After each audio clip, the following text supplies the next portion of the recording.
Hello. Hi. Hi, everyone. Hi. What's up? How are you guys doing? I'm so fucking excited. I'm so excited. I'm so excited. Hi. Welcome to my. Fuck. I know that guy. That's not what I meant to say. Hi, Abraxas. Thank you so much for the raid. Welcome in, Raiders. It's it's like we planned this. Who could have thought? Who could have thought? Hello, hello, everyone. How are y'all doing? Welcome in. I hope you're doing well. Happy Friday, everybody. I'm gonna talk about my favorite books today. I'm gonna talk about my fake sport books, and you're gonna fucking like it. If any of you don't like it, I'm gonna be pissed. All right? That's not true. It's very triggering. So like, I don't actually recommend it to like 90% of people. I'm not gonna lie, and that's not me making a challenge. That is just genuinely, I would not recommend it if you are faint of heart. But anyway, hi everyone. How are we doing? Abraxas, thank you so much for the raid. Welcome in, Raiders. For those of you that are new here, hi. My name's Bite. I'm just a silly little guy. I'm a silly little guy. Who is live every Monday, Friday, and sometimes on Wednesday if I feel up to it. Damn, Mossy.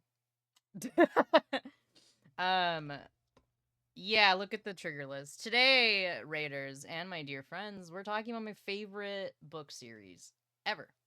Ever. I mean, not ever, because it could change in the future. I don't know. I don't control the planets. But for now, it is my favorite, and it has been my favorite for like 5 years, maybe. Dreamy Star Life, thank you so much for the follow. I appreciate it. Welcome in. Let me scroll back up and say hi to everyone. So even you guys, Raiders, if you want to say hi, I will say hi to you now. This is your moment. Also, my stream setup is a little bit fucked up because I'm not in my country. This is Salt setup, who is my Salt Cipher, my significant other. I'm using their setup, and it's different from mine, but I'm being really brave about it. I'm being brave about it. But hi, Mossy. Hello, Onyx, who were here before everyone else. And Jamp. Hi, Jamp. I hope you have a good lurk. Hi, Crim. Hello, Sunshine in person. And Goblin. Hi, Goblin. I'm throwing you with excitement. That was affectionate. Hello, Quinn and Kyra. Hello, Abraxas and Sunset and Cameron and Zer. Hello, Moonstar and Zeratol. I'm quacking back at you. And Dreamy Star. Hello, hello. Hi, hi. I'm scrolling. Hello, Time Princess. I hope you're doing well. Hi, Ellie. Hi, Leaf. Hello, Tia. Bite, I'm so angry. Why am I at work about this? I'm sorry. It's my favorite book. Hell yeah, we're shaking hands and I'm tossing you.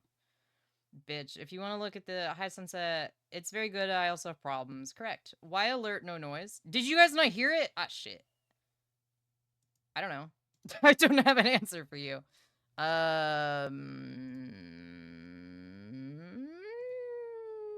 Let's find out.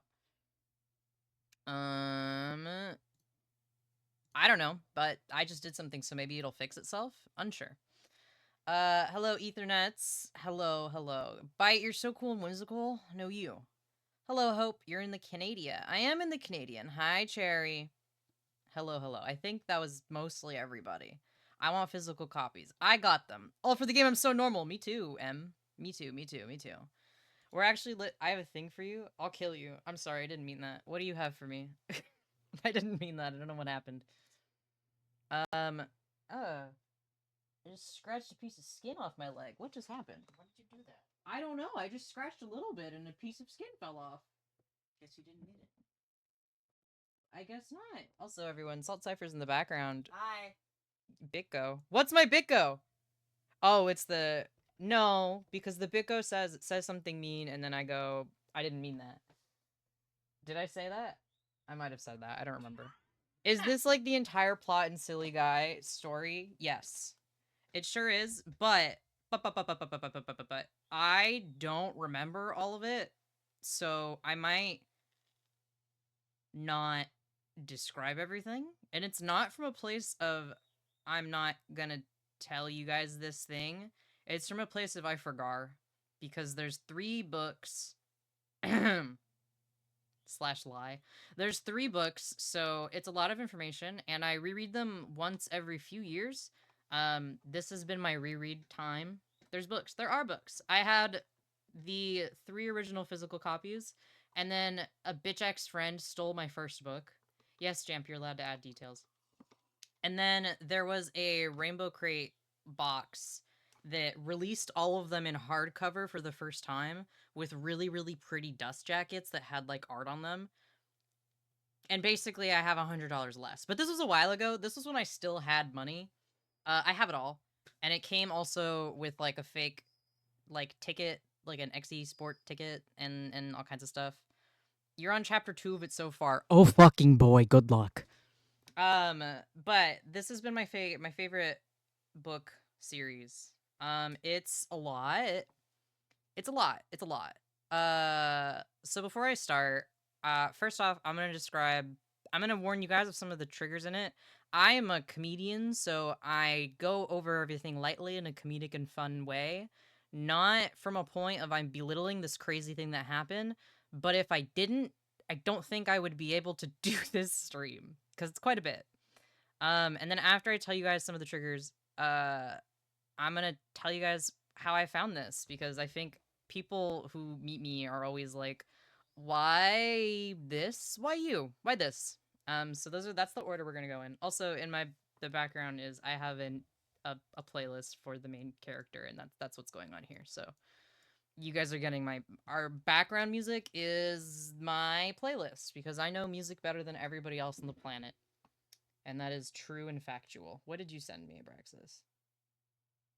I'm gonna shoot you dead. I didn't mean that. Thank you. Anyway, it's so beautiful, but if I don't make haha jokes about hating Nikki, I will cry. Bicko, shut up! Shut up! Shut up! Shut up! Shut up! Shut up! Shut up! I'll kill you. I didn't mean that, Sunset. You didn't deserve that one. I'm looking at you. Yes. Jamp, DM me. We can talk about this later. Okay, so first off, I want to say, All for the Game is a passion project from somebody who shut up, you were all mean to me. I'm gonna mute you. I'm gonna take you off the screen, okay? Shut up. All for the Game is somebody's childhood OCs that was then turned into a self-published work, so there's a lot of edge in it. It was also written in like the early 2000s, so you know, the first book came out in 2013.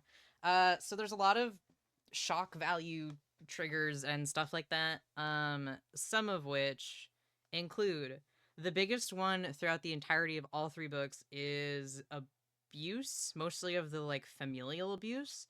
In the way of Neil's mother is insane, but also his dad's an actual murderer. So that's just kind of that. But it's not just him, it's basically everyone. The Foxes are a team of like rejects and like people that don't deserve quote unquote second chances. So all of them have issues. There's also a lot of substance abuse, alcohol abuse. I guess that's kind of in the same thing. People smoke cigarettes, but that's not really a trigger. That's just like a thing. I don't know. You may not like it. Neil gets drugged once. And also gets kissed consensually once. And then in the second book, there is an assault scene. And it is a big part of one of the characters' everything.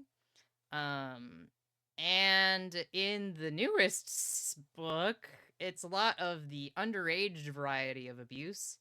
And it's pretty bad. It's pretty bad. The 4th book really fucked me up. Like, it's still really good, but oh my god. And I think, what are some other big ones? Did you already say drugs? Yeah, I said drugs. Okay. Alcohol, drugs, assault, all kinds of abuse. Slurs. There are some slurs. There are some slurs because it's 2013. I think the R word gets used like 2 or 3 times. Andrew gets called anything and everything under the sun. Mm-hmm. And the F word is used, I think, once by Seth. Yeah. Once. There's ableism, etc., etc. So basically what I'm saying is it's quite trigger heavy. It's not written poorly, right? No, it's just the characters are deeply flawed. I mean, like, okay, it's not written the best because it's self-published, but I really like it because she's really good at convincing you that these fantastical, nonsensical things make sense. And so that's why I'll maintain that it's actually good writing. A lot of people make memes about being like, is it good writing? No. Is the story comprehensible? No. Am I addicted to it? Yes. And like wiggly hand gesture. I think it's readable. I don't mind it. I like how she writes. I also like how she writes. It's like a good mix between purple prose and like straight up. It's also from Neil's perspective, and he is the most flawed perspective. Like he is the flawed narrator, right? And God, he doesn't know what's going on. It's also really funny because Neil is. This is just like one thing while I'm thinking about it. Neil is like basically on the ace spectrum, and he's not interested in anybody or anything. So you'll read the first three books from his perspective, and he's like, "Oh yeah, Kevin's a guy." And then you read the fourth book, which is from Jean's perspective, and he'll be like, that beautiful smile and that da da da da. And you're like, oh God, Neil. Neil, you really did not fuck with anyone, huh? It's just funny. Gestures vaguely. Yeah, okay. So that's those are the kind of triggers. And now I gotta tell you guys about how I found it. Yay. I was in college. I was in my freshman year of college, and I had just read like my first queer book, like a queer young adult novel. And I was like, what the hell? Gay people exists in literature now? That's like the reason I stopped reading was because I didn't like I didn't care about straight people shit. That wasn't me. I couldn't identify with it. And then I found out from a friend that nope, gay people exist in books. Read this. And then my girlfriend at the time was really into this book series, and I was like, okay, I'll bite. And she sent me for either Christmas or my birthday, I don't remember. She sent me all three of the books. Or no, she sent me one of the books, and then the same day I ordered the other two because of how hooked I got. And from there, I became deeply unwell about it. And also Carry On by Rainbow Rowell and The Raven Cycle, which if you know, you know. And it kind of became my major coping mechanism for like all of college. I'm not gonna lie. And I got a bunch of people into it. I got this one friend of mine into it, and she's like a crazy cosplayer. So she cosplays it all the time, and I'm always like, looks at you with my big fucking eyes. That's all. I just look at her. She also makes merch now, which I think is really funny. I was like, I did this to you. I did this to you. She was tabling at a con and she was selling all for the game stuff. And I was like, you've fallen so far because of me. But anyway, and every few years, I don't like rereading or reconsuming content that I already know, just because it's boring to me. But every time I reread this series, I find something new, and I also forget everything that happens immediately after I stop reading it. So every time, it has good rereadability, guys. That's important. Okay, that's kind of the backstory of it. Um, any questions, comments, or concerns before I tell you guys everything I know about this fucking book series? AK that I can remember because I, you know. Oh, I also infected Abraxas with it, obviously. And now it's Salt's turn. We're listening to the second book right now. We're in the middle. Actually, we're almost done with the second book. Already? Wow. Yeah, we are over halfway through. I can't wait for everything to go. Oh to yeah, shit. it goes to shit so fucking quickly. We got to the halfway point of the second book, and I was like, "Hey, so everything goes downhill from here." Because it starts yay, and then it very quickly becomes unyay. Yeah. Cool. I sure fucking did. Yep. Abraxas infected me. Good. All right. Okay, guys, sit back. We're gonna get into it. Yes, I only go over it again. I only go over. Okay, hang on. This is my disclaimer. If I make light of something in the media that is traumatic or like abuse or anything, I'm not making light of the abuse itself. It's that I am a content creator and a comedian, and this is a book series. It's not that deep. I trust that you guys will use your brain cells. Okay, are we on the same page? Are you guys gonna be good about it? Also, it is like an 18 up book series. They have sex in the last book, so heads up. Don't tell me if any of you are not 18. I don't want to know, but also, I'm gonna say things here because that's just how the book is. Anyway, we're gonna get into it. So, let me introduce you to Aphatica, also known. What the hell? Why did it do that? Okay, okay. Welcome to Aphatica, also known as All for the Game. All for the Game encompasses technically 4 books, but we're mainly going to talk about 3 of them because that was originally all it was. So in 2013, Nora Sakavic, who is the author, and we don't really know that much about her actually on purpose, she decided that she took her little childhood OCs and went, yeah, actually, let me cook on this crazy shit more. This has already taken up so much of my life already that I might as well continue down this fucking road. She actually has a Tumblr and she used to post like behind the scenes content and scrapped content all of the time, but she did delete a bunch of it. So you can't find it anymore, but I remember it and I read all of it. I read all of it. I'm not gonna lie, guys. I read every single thing I could. Um, I can also talk about some of the ones. I can talk about some of them because I remember them, but you probably won't be able to dig them back up again. Uh, but I'm pretty sure she went back and deleted most of it. But it's really funny because she shows drawings of the original, like all for the game stuff, and it's written in like it is the most anime looking little OCs ever, and it's really funny. And actually, people who already know these characters, Aaron had like brain damage or something and was like the crazy one, quote unquote, originally. And I think that's really funny. Wayback Machine? Probably. Maybe. I could try that. But yeah, they were her like edgy childhood OCs that she went crazy about. Okay. So she did. So in 2013, she self published The Foxhole Court. That's the first book. The second book is The Raven King. The third one is The King's Men. And then the most recent one, released I think last year, is The Sunshine Court. And it changed the chemistry of my brain permanently. More on that later. So, what do I mean by fake sport book? I'm so glad you asked. No one asked, but I'm going to tell you anyway. Welcome to the worst thing ever created of a fictional sport. Have you ever wished that you ever watched like a football game or like an ice hockey match and where they're like beating the shit out of each other and you're like, "Whoa, I wish this was more violent." This is for you.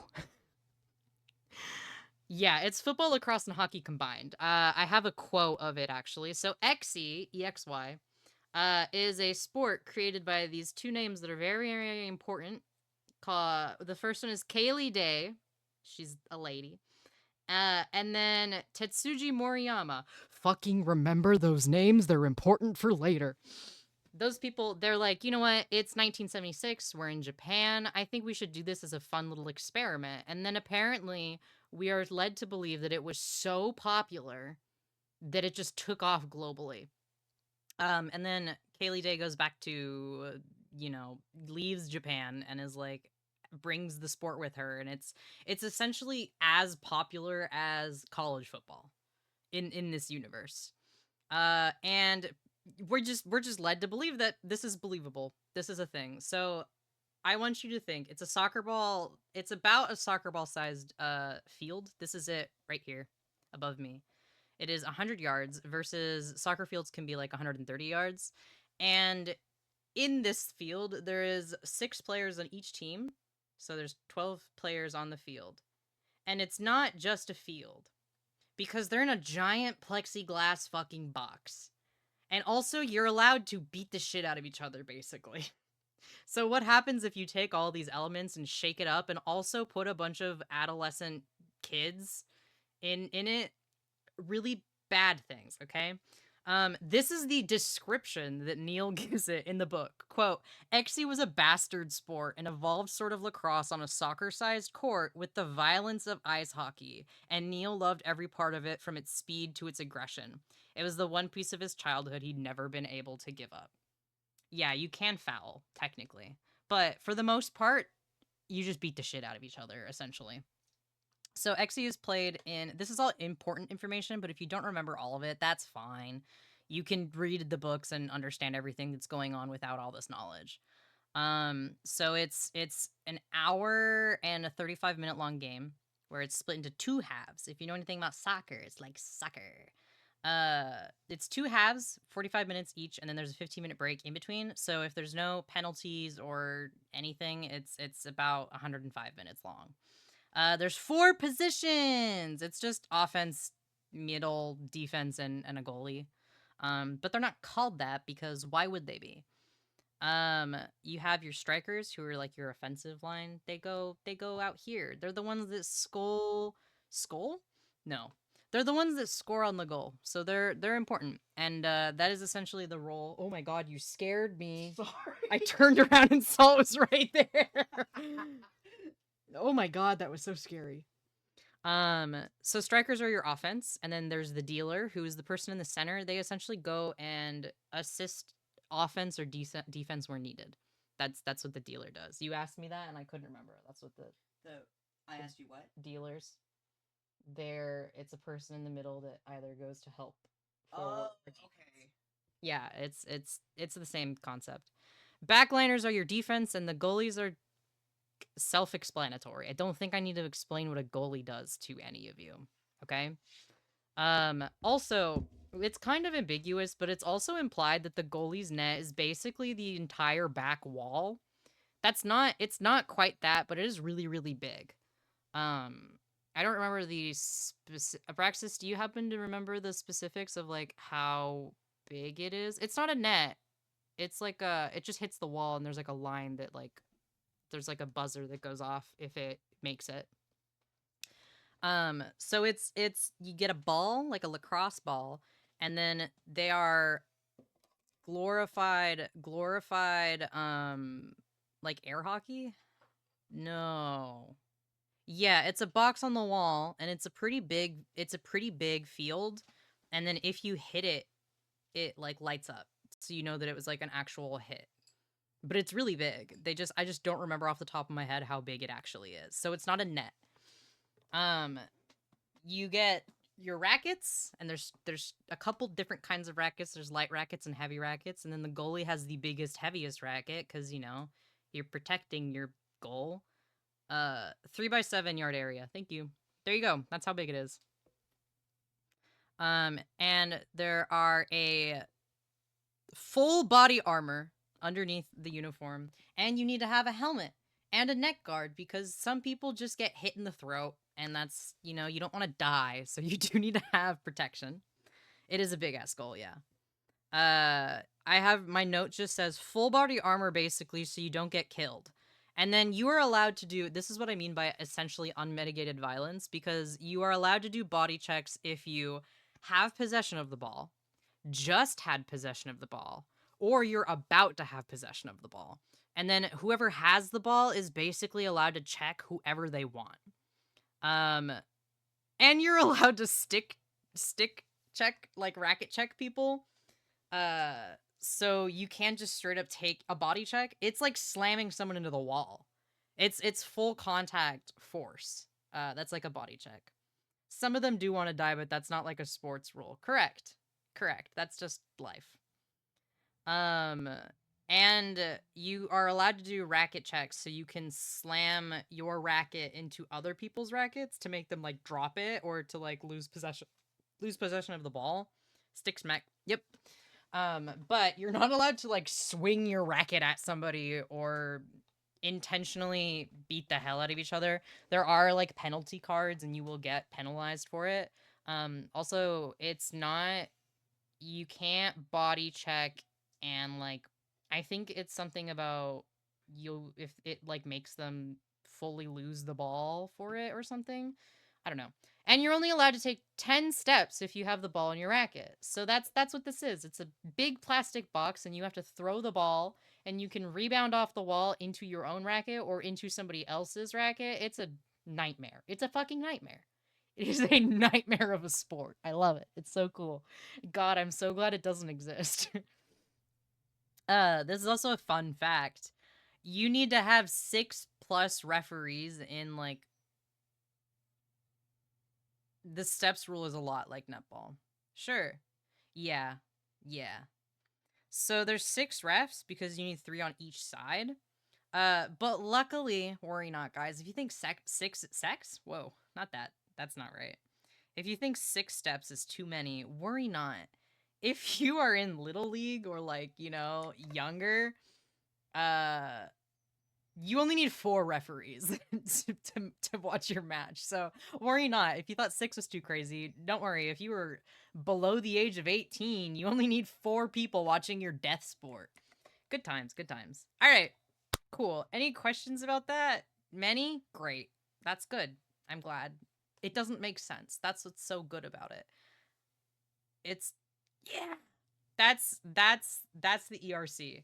Or sorry, that's XC. The ERC stands for just like the committee that makes all the rules and stuff like that. And I put here, but neither, even though there's 6 referees, not even the 6 referees or the ERC will be able to save the foxes from the horrors. Smile.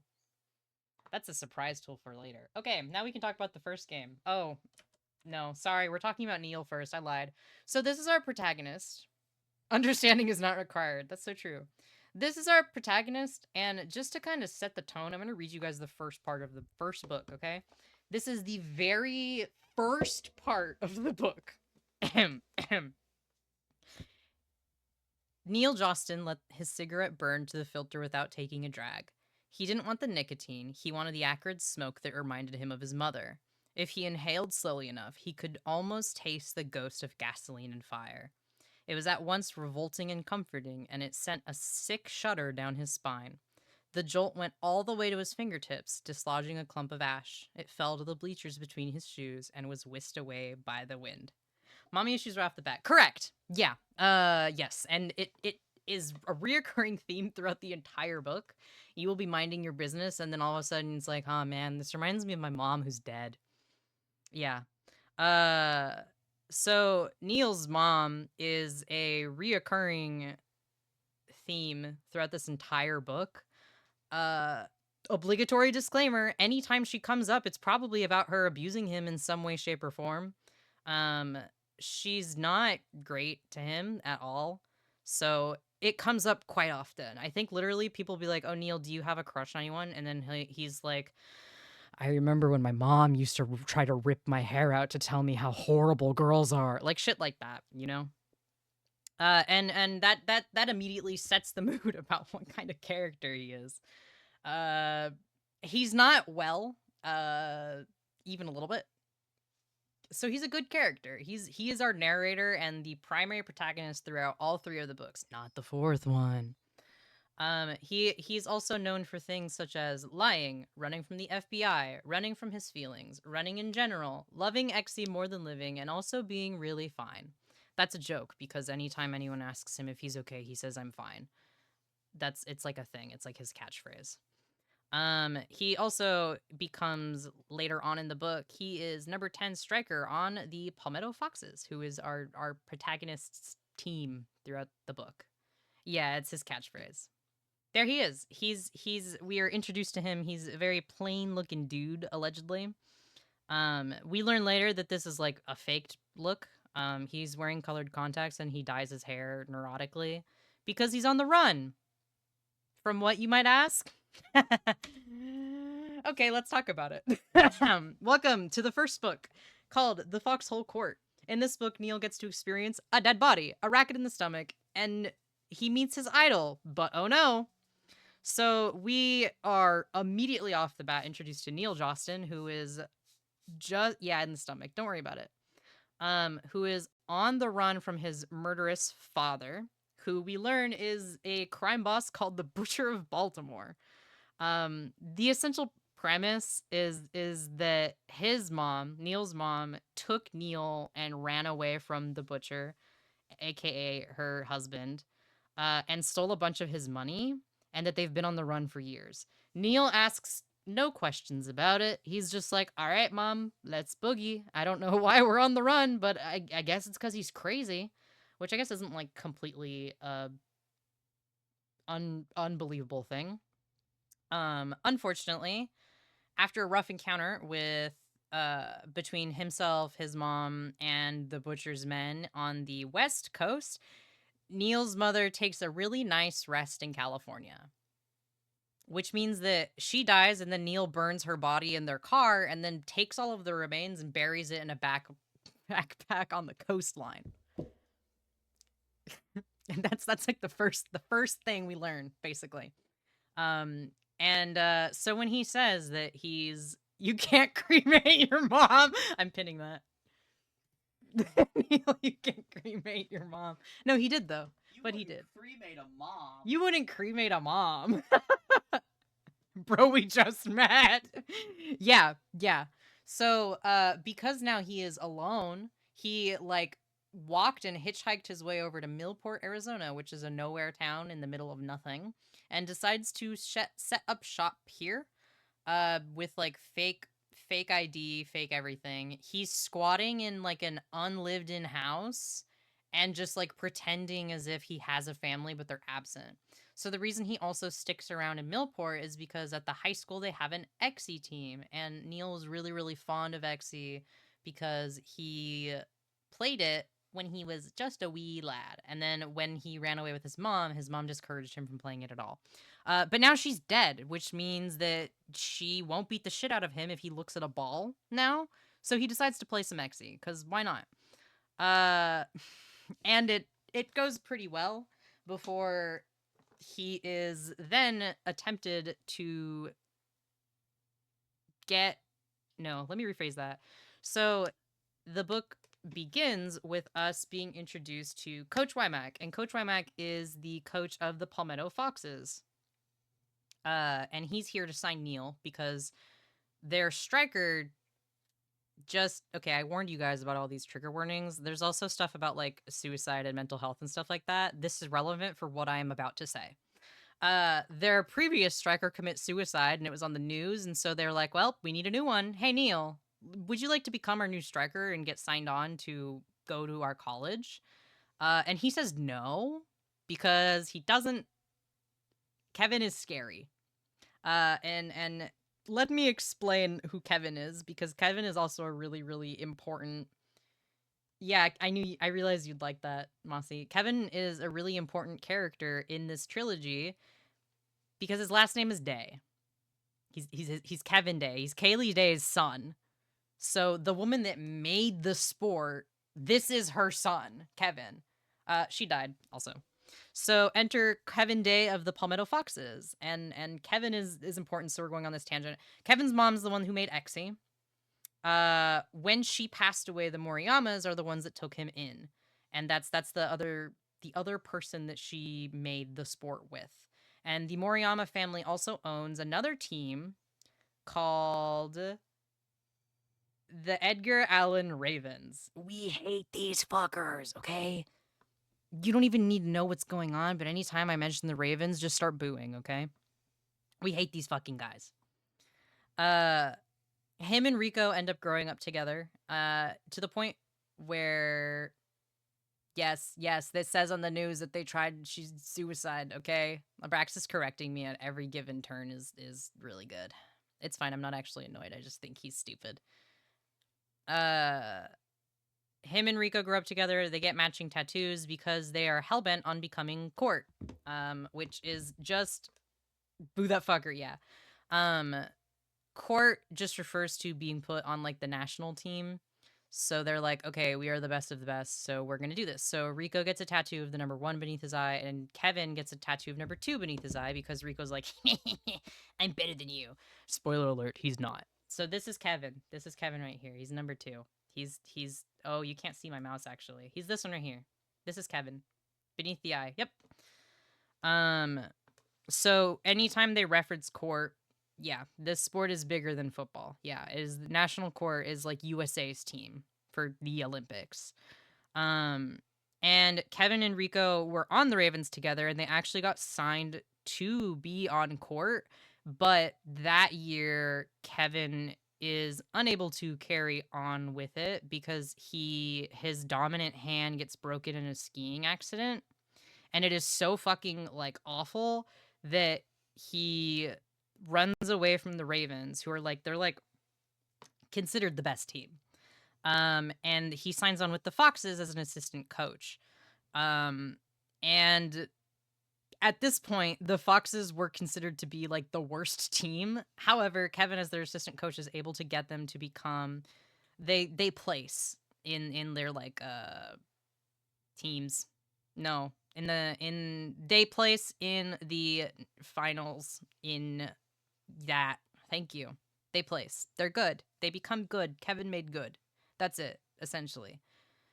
I'm like, half of this is me reading off my notes, but also the other half of it is me trying to just word vomit and hope that it combines to make something Im- to make good words. So that's what this is, by the way. Um, but now Kevin is no longer just an assistant coach because he's gonna go back to his position as a striker. Whoa! And it's even crazier because he's doing it with his non-dominant hand. So this motherfucker, his hand gets busted to shit where he can't play, and then he just decides, okay, I like XE so much that I'm just gonna learn how to play with my other hand. Fuck you guys, and he does. He does do this. So Kevin shows up with Coach Wymack, and he's like, Neil, we want you to play on our team. And Neil's like, man, I love Xe, but I don't want to be put on this team because we'll be in like the news and stuff. And I don't want to get recognized and have my dad come and kill me dead, even though he's in jail. Because him and his men will kill me so, so, so hard. Also, Kevin is scary because I remember Kevin from when I was just a wee lad. Because it turns out, surprise, the Moriyamas are not actually just a business family. They are, and I shit you not, the fucking Japanese Yakuza. They are the Yakuza. That is what we are led to believe. Or Yakuza, however you want to pronounce it. And Neil's like, I remember playing at at Evermore, which is the Ravens court, when I was younger with Kevin and Rico, and I remember my dad being there, and he must have been doing business deals with the Moriyamas, and that's why I was there. That's what we're led. So he sees Kevin, and he's like, "Ah, shit, dude. He remembers me. He's here because he knows me, and he's gonna give me back to the Moriyamas or whatever." But Kevin's stupid, and he doesn't actually remember even a little bit. He doesn't. He looks at this kid, and he's like, "Who are you? I just like that you are a good at the sport." Um, yeah, I literally wrote, Kevin, though, only sees ball as life and does not remember this little guy at all. He wants Neil to be the Fox's new striker because their last one tried to kill herself. And then Neil says no, and he says, I'm leaving now, and he runs out, and then he meets Andrew, to everyone's misfortune and dismay. And the way he meets Andrew is by Andrew hitting him in the fucking stomach with a racket. And he just totally eats shit. He eats shit and falls. Um, and then we are introduced to Andrew. Yeah, this is true. Is Kevin? Kevin's like, you're not actually good. You have nothing. You only. Neil matches Kevin's freak about the sport, and Kevin likes that. So he is like, Coach Wymack, we gotta get this guy on our fucking team. He matches my freak. We gotta. He only cares about stickball. I need him. Um, so oh, I this is my note. This is my note that I have here. Neil says no and runs away, but then he meets Andrew via XC stick in the fucking gut. Sad face. So Andrew, who is this one, is the other edge lord. Yeah, he does not know that they are part of the mafia. This is correct. I'm giving you guys information that is learned later in the book because it's easier to explain it now rather than when it comes up. At least that's how it was for me. It's easier for me to learn it that way. So you guys are subjected to how I learned it too. We don't know that the Moriyamas are part of like a crime syndicate until later. This is true. Um, Andrew is the goalie of the team. He's number 3. He is also known as a monster and also known as Kevin's guard dog. He has so many fucking issues. Like we know Neil tells us that the reason he knows Andrew is because he's really good at goalie, but he doesn't give a shit about the game. And also, he was in the news because he almost beat a man to death or multiple men to death, protecting his cousin. And now, and now he's on. His bite is really bad, guys. Have a good lurk time, princess. Um, yeah. Okay. So this entire book is a lot of development. It's a lot of establishment. At least he cares about his family. No. Andrew is also referred to as psychotic multiple times. And he's put on this imaginary fake prescription medication that makes him manic, essentially.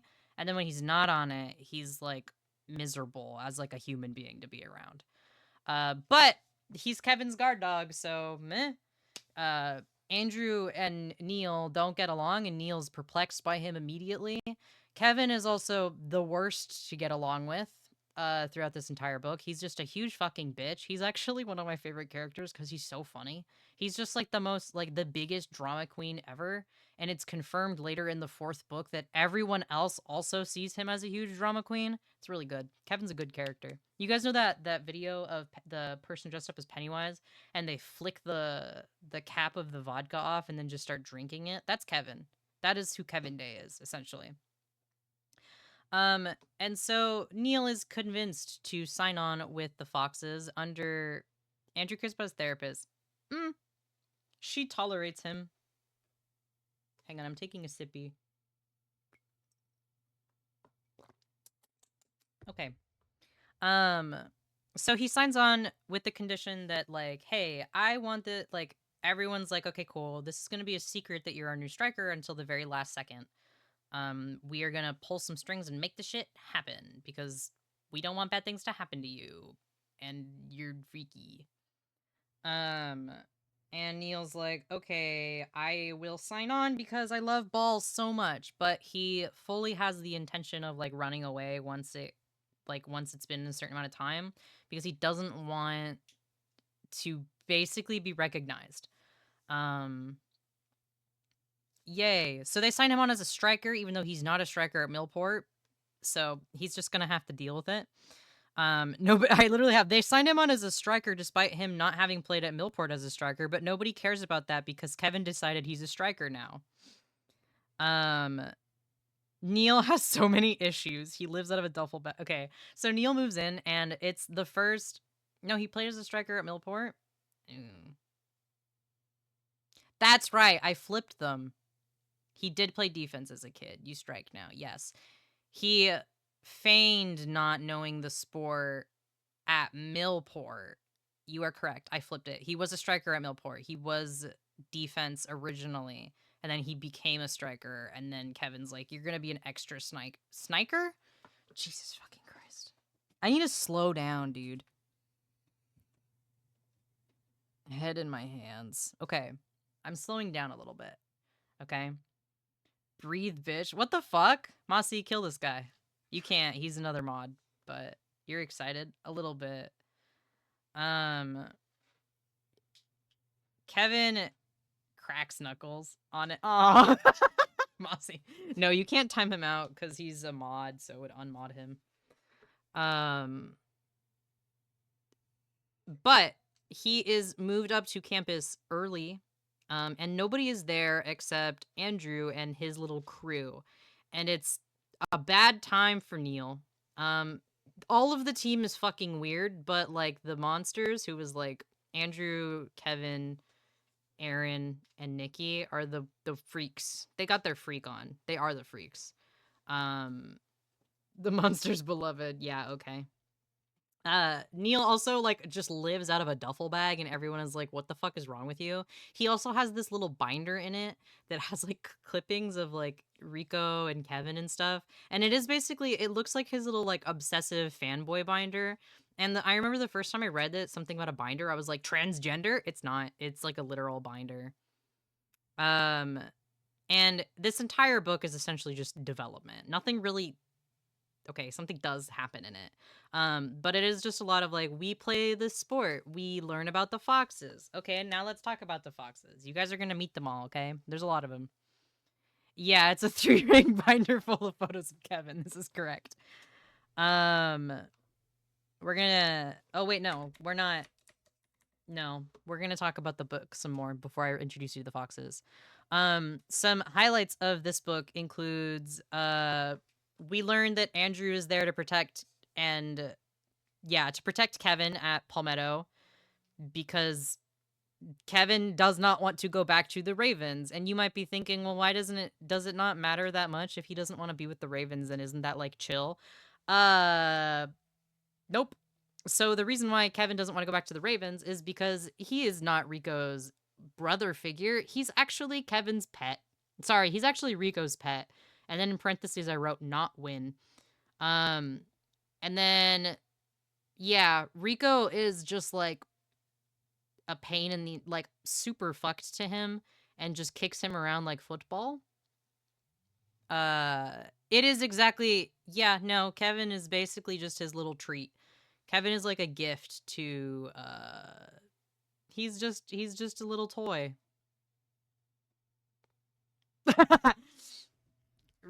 Kevin does not have any value as an independent person. He is only there to make court and make the Moriyama's money, and that's it. He's just there to be like, he's not a person in their eyes, especially not to Rico. Rico is like essentially the worst cartoon villain you could possibly ever think of. To the point where we learn this later, but Rico and Kevin, who were like number 1 and number 2, somebody for all intents and purposes, headlines imply that Rico is holding Kevin back and that Kevin might actually be better than Rico. And Rico is about as emotionally stable as a teenage girl. So in retaliation, he breaks Kevin's hand. And it turns out it was never a skiing accident. It was actually just Rico being a little child about it. And he breaks Kevin's dominant hand. And that is why he runs away from the Ravens.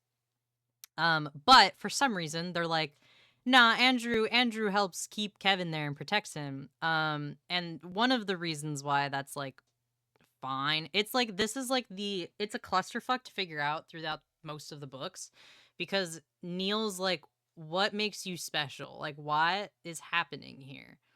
And then he just goes back and forth between the two of them of trying to figure them out and like putting the pieces together. The long story short is Andrew scary, so he protect Kevin. Kevin nice to Andrew and treat him like person, so that's a win.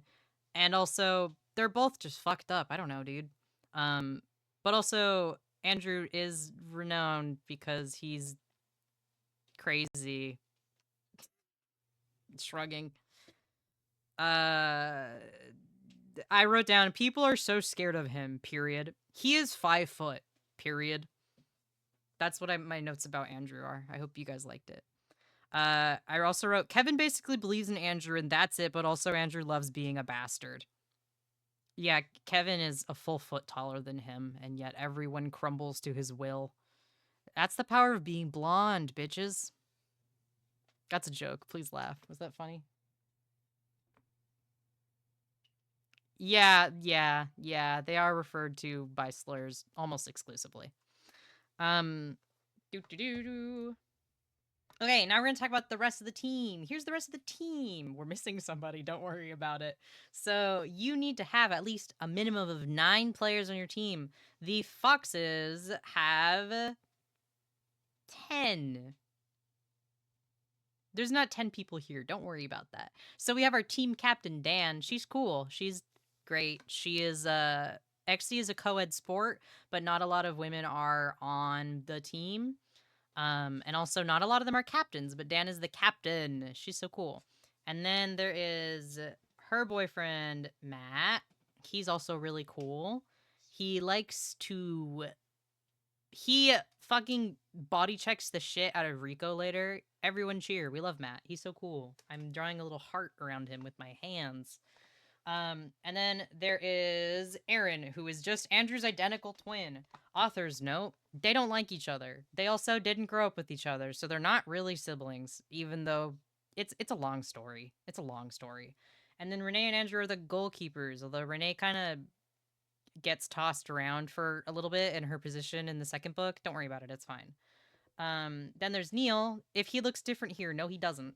Then there's Kevin, we know him, and then Nikki is Andrew and Aaron's cousin, who is basically their temporary guardian, aka he just like lives in the area, and they stay with him sometimes. And then there's Allison. The person who's missing is Seth. He's not drawn here. Um, Seth and Allison are dating. Seth is a fucking asshole. No one likes him. He calls people slurs. He is not a delightful character to be around. And one of his favorite hobbies is just bullying the shit out of Kevin, which, to be fair, thank God someone needs to take him down a few pegs. But he just kind of like disrupts the flow of the vibe and of the team and is just a huge insufferable asshole the entire time. That's Seth. He's not here though. So that's the 10 of them. That's all 10 of them. Okay. Um. Okay, now we have to talk about the rest of the book. So, do we hate Seth? Him.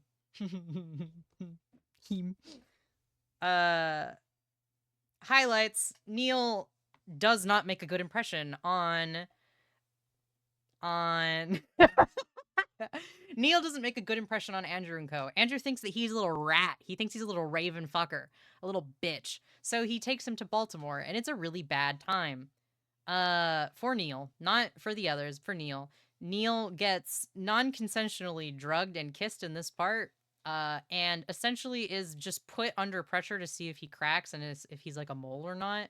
He's not, and he's like, "Hey guys, this fucking sucks." So then he hitchhikes his way back to campus instead of like calling somebody or anything. He just like runs away. Well, actually, he pays somebody $100 to knock him unconscious, and you don't just break into someone's fucking room, Abraxas. That's not an excuse. My boy innocent. Andrew does in fact go through his shit and sees his little fanboy journal and is like, "Hey, this guy's a rat. This guy's a little rat." So they put him through hell to see if he cracks. Spoiler alert, he doesn't, because he's not. And Neil tells Andrew that his family he's running from big scary guys because they're big and scary. He like tells him like a dude, the story changes like 4 different times. I don't even remember at this point. He gives him a story that is a little bit of the truth, but not enough to convince him that things are okay and that he's not here to kill Kevin or whatever. But it's not the full truth. But he knows that he's a little fucked up. And at this point, Wymack and Andrew kind of know the most about Neil, even if they are half truths or like a third of the truth. Also, hi Moody, I'm talking about my favorite sport book. Also highlights of this book, the Ravens were in a different district, which is also some of the reason why Kevin came all the way down. All the way. In this book, they decide, however, that they're going to change districts so they can they just want to play against them. It is an entire psychological warfare tactic against Kevin and basically Kevin alone. There's also a really cool line where Andrew and Neil make a make a deal, if you will. It's funny. It's a funny rhyme. And there's a cool Andrew line where he's like, "Remember this moment because this is the day you stop running and become a fox," or like, "This is the day you stop being the rabbit," something like that. And basically Andrew's like, "I can keep you here and protect you from like your daddy issues or whatever."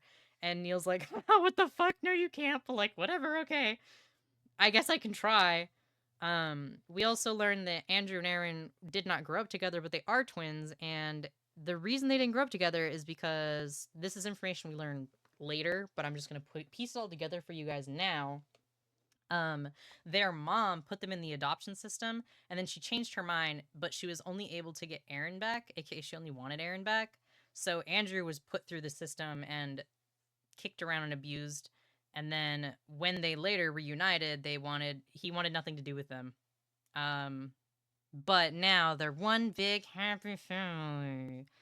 Not really. Nikki wants them to get along so bad, but they like don't even talk to each other the entire time. Um, but now that the team is all together, they're okay. They're not the worst. They don't win many games or lose any. They're like fine. Neil has a good time. He's enjoying his spot as a striker. And then there's a TV show section.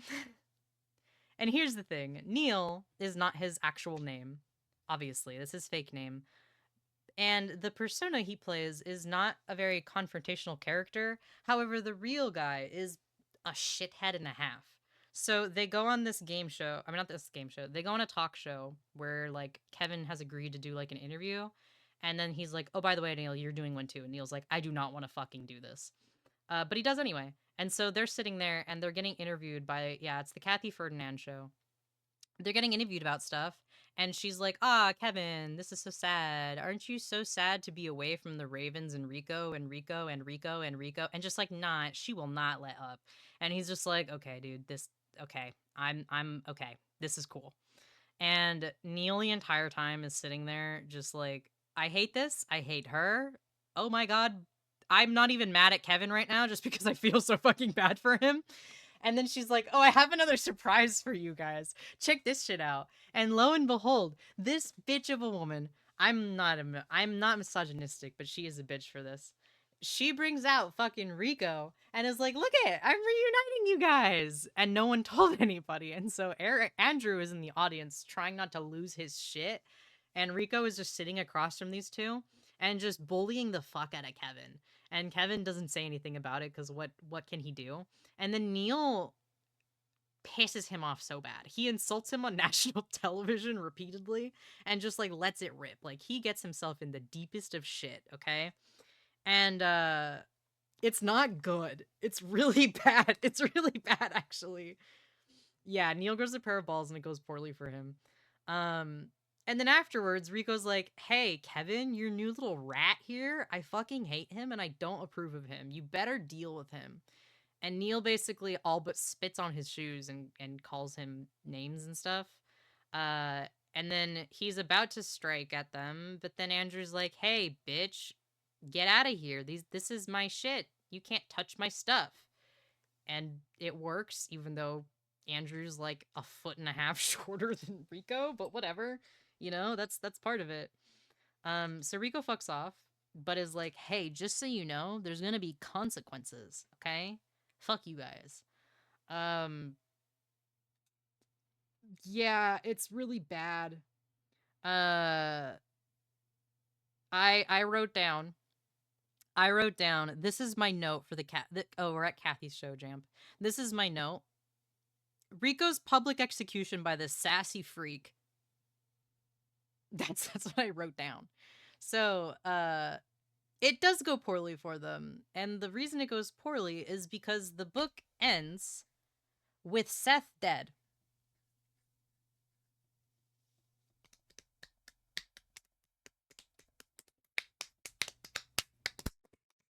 Because it's implied that as revenge, Rico kills him because Neil ran his mouth. We don't even get to hate him. No, you have an entire book to hate him. It's at the end of the first book, okay? We also I have the note that says I learned more about Rico's lineage than I ever wanted to. And we're gonna sidebar here. We're gonna talk about Rico for a sec. Yeah, Allison is the only one that cares that Seth died. So I'm gonna break down the Moriyamas for you real quick, okay? For what you need to know, and also what we learn. Fucking Rico. Correct. So the Moriyamas have two families. It's the head family, who are like the firstborns, and then there's the we don't give a shit about you, the second family. Rico is part of the second family, so he's not actually that important. He just kind of gets to do whatever he wants, but he's not good enough to be in the main family. And then Kevin was just essentially his little pet project. But also, anytime the Moriyamas buy somebody, quote unquote, they usually become a raven. And then they also become Rico's personal pet and like punching bag.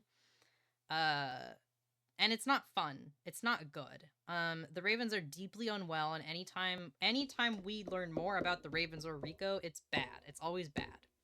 Rico, my daddy issues are not issues. Yeah, it's essentially that. You don't get a choice to become Raven. That is who Jean is. You'll meet him later. Okay, so yeah, that's the end of the first book. How are you guys feeling? What do you think of the first book? They also do play Exy in it, obviously. What if I don't want to be a Raven? You get killed, probably.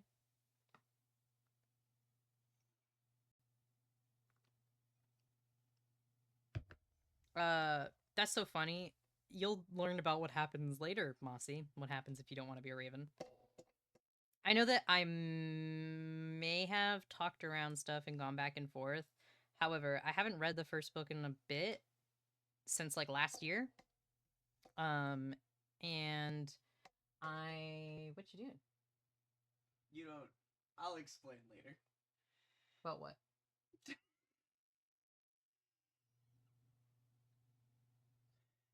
Who is that with him? Who is that? I'll explain later. Who is that? It's sensational. You don't need to tell me. Okay, anyway. We hop around a lot. I hop around a lot because I like the series, but there's so much information compressed in my head about it. Whoa! Sorry, I just burped in the middle of that.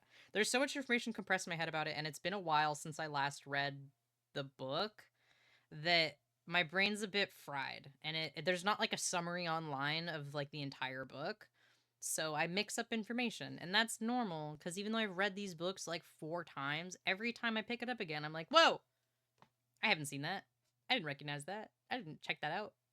Anyway, so yeah, I'm okay with information being corrected. I might be a little bit embarrassed about it, but like, it is what it is. Okay, so that was the first book. It's okay, I'll fix you? What? What does that mean? Abraxas is being scary. Salt. Abraxas is being scary. What is Abraxas doing? He said he's gonna fix me. What? I don't know. How? What did you just say? I just read the whole thing. Okay. I don't know. He's scaring me. Oh, the ravens don't get one. Nope. Okay. All right. Rubbing my little hands together. I hope you guys enjoy my meme, by the way. Now we're gonna talk about the Ravens King. This is the second book in the series. My notes also get progressively shorter from this point on because I did this right before this stream because I kept putting it off and then I ran out of time. Smiley face. I'm in the middle of this book right now, actually. The Ravens King, also known as We Figure Out Why Kevin Day and Andrew Minyard Are Like That, and more. Here's the highlights of the book. It starts and only Allison is upset that Seth is dead. Like, Neil feels kind of bad, though, because it's kind of implied that Rico's the one that did that, because they say that Seth died from an overdose, but Neil knows for a fact that's not possible because Seth was clean, and he watched Allison make sure he didn't have any medication on him, and yet they found him and he was dead from an overdose. So that is basically what happened, is that it is implied that he is dead because of Neil. So Neil feels kind of bad about that. Like, he feels like he doesn't look at Allison for basically the entire book. So that sucks. Time to play sports. Pinned. And yeah, the team is like at their best because Seth isn't there to ruin things. Yeah. That's it. That's the entire thing. They do a lot better. They actually get to the point where, yeah, the night that they hear about Seth being dead, he does say like, think of what about the lineup, because they've gone down from 10 people on their team to 9 people, which, like, they were already womp womp, we still balling. They are now at the minimum amount of players that are allowed to play, which is, 9, which means that they only get 3 subs. And yeah, it's like, well, obviously he's not gonna kill 2 of you because then you wouldn't be able to be in the game. They won't be able to face you. Guy is dead. Oh well, fuck it, we ball. Correct. We're in a sport book here, people. You guys are funny today. Yep. I literally actually I this is my first bullet point. Seth died, but the team's better now. We can play sport ball. That's the first note I have. Neil doesn't look at Allison because she's scary, and also he technically was responsible for her boyfriend dying. He also he doesn't like Renee still, but like less. He likes her more than he did the previous book, and it's not because he's a misogynist. It's because she's a weird Christian girl, and she's friends with Andrew, and he doesn't understand it.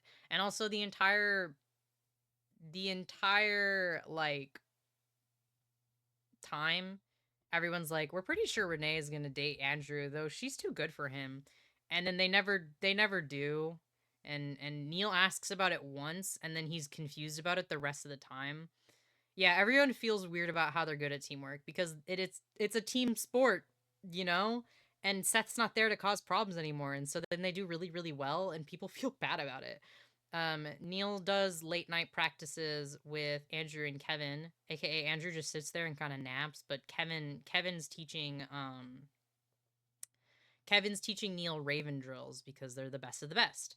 And he wants Neil to become the best of the best, or else why would he be there?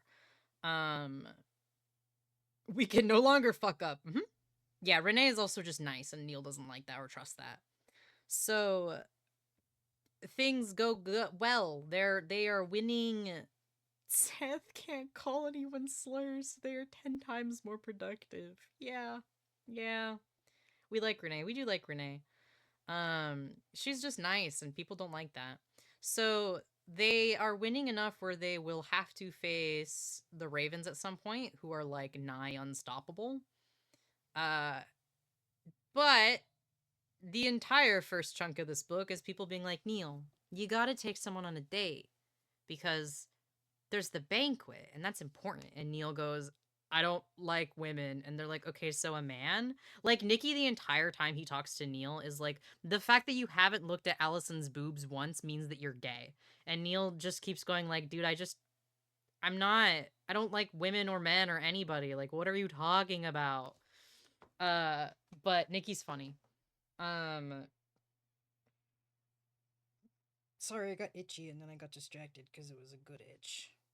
Yeah, and every time Nikki is under the assumption that he's gay, and Neil's like, I don't like anyone. Period. Uh, it's essentially that one tweet that's like, man, I'm probably bisexual, but I got a job, so I'm too busy to think about that. That's kind of Neil.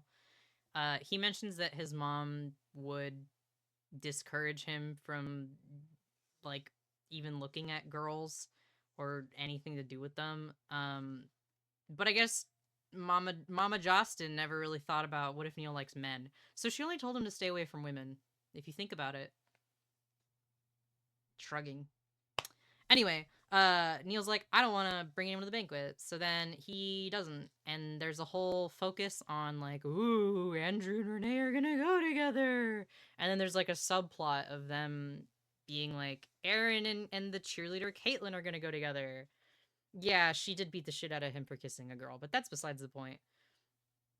Um, it's like a it's he doesn't give a shit about his own romantic relationships, but then he sees like Caitlyn and Aaron and then like anything else, and he's like, ew, what the fuck? It's just he's an interesting guy.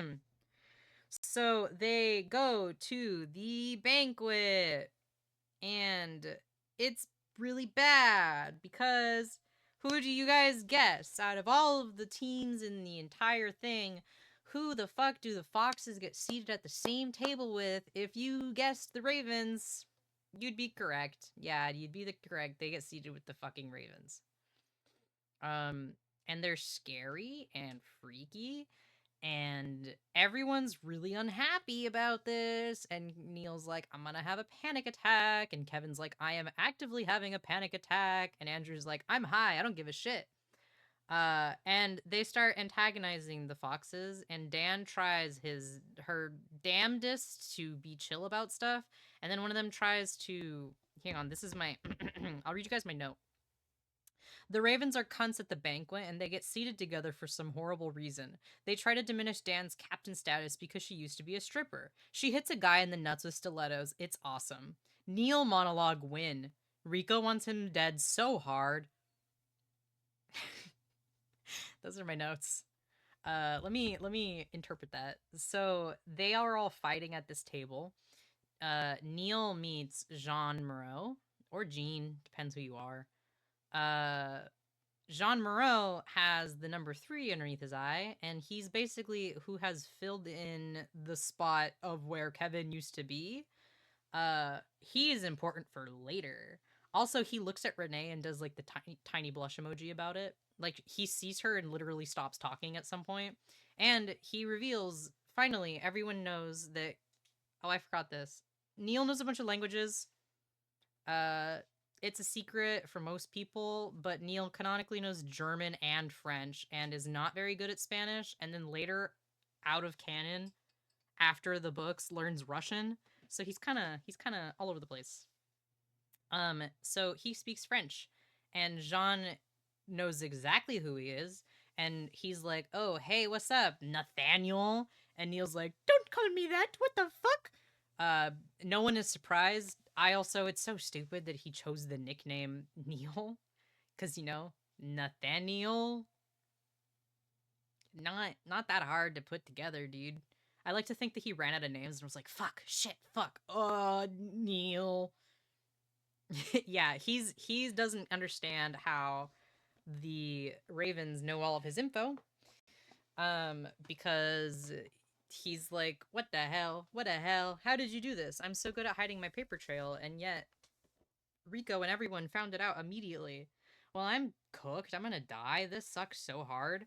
And Jean taught Kevin French, so he knows French, and he talks to Neil sometimes in French, and they know Japanese. Kevin knows Japanese because of Rico. That's the language thing. And then Neil is super confused because Jean knows him, Rico knows him, and Kevin knows him, but Kevin didn't realize he knows him, and he's like, "What? Why is everyone being weird? Why are you guys weird?" And Jean's like, "What the fuck? You don't know why we're being weird? Kevin, you gotta tell his ass." Also, Rico wants to talk to you after. So things go so badly with all of them fighting at the table that they literally move the foxes to a different table and they are forced to sit with the coaches and stuff. There's also a really good scene in this part where it's just like Kevin and Neil and they're getting cornered by all of the ravens and then all of the foxes basically swoop in and like come to their side. It is my favorite part. It is so fucking they love each other. They love each other.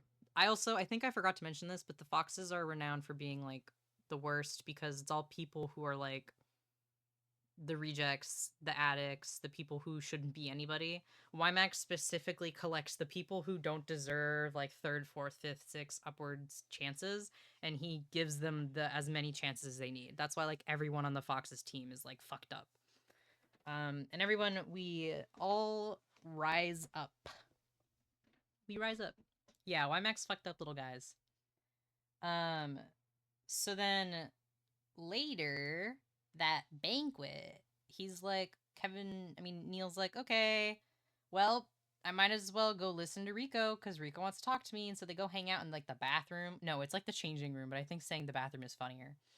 And Rico drops some stuff. He's like, "You belong to me. How dare you step out of line?" And Neil's like, "What the fuck do you mean I belong to you? What do you mean by that?" And then through talking to Rico and then later talking to Kevin the next day, we find out that actually the butcher is not somebody who was on business partner terms with the Moriyamas. He like belonged to them. Like he was like the right hand man. He was enacting the crimes and shit, but nothing that he owned was his stuff. It was all like he is an extension of the Moriyamas, and if the Moriyamas ever were getting in trouble in the States, the butcher would take the fall. So it's not that Neil's mom stole from the butcher. It's that Neil's mom stole from the fucking Moriyamas. And actually, the reason why Neil has that memory of playing sport ball with Kevin and with Rico is because he was getting sold to the Moriyamas that day, and he was basically going to become what Kevin also was. He was going to become one of Rico's little pets. And he didn't. His mom stole him away. And he's insane enough about stickball that he's like, "Damn, I'm a little bit jealous because I could have been a raven, but also these guys are crazy, so I'm glad that I wasn't at the same time." Anyway, I'm gonna take a sip of my drink.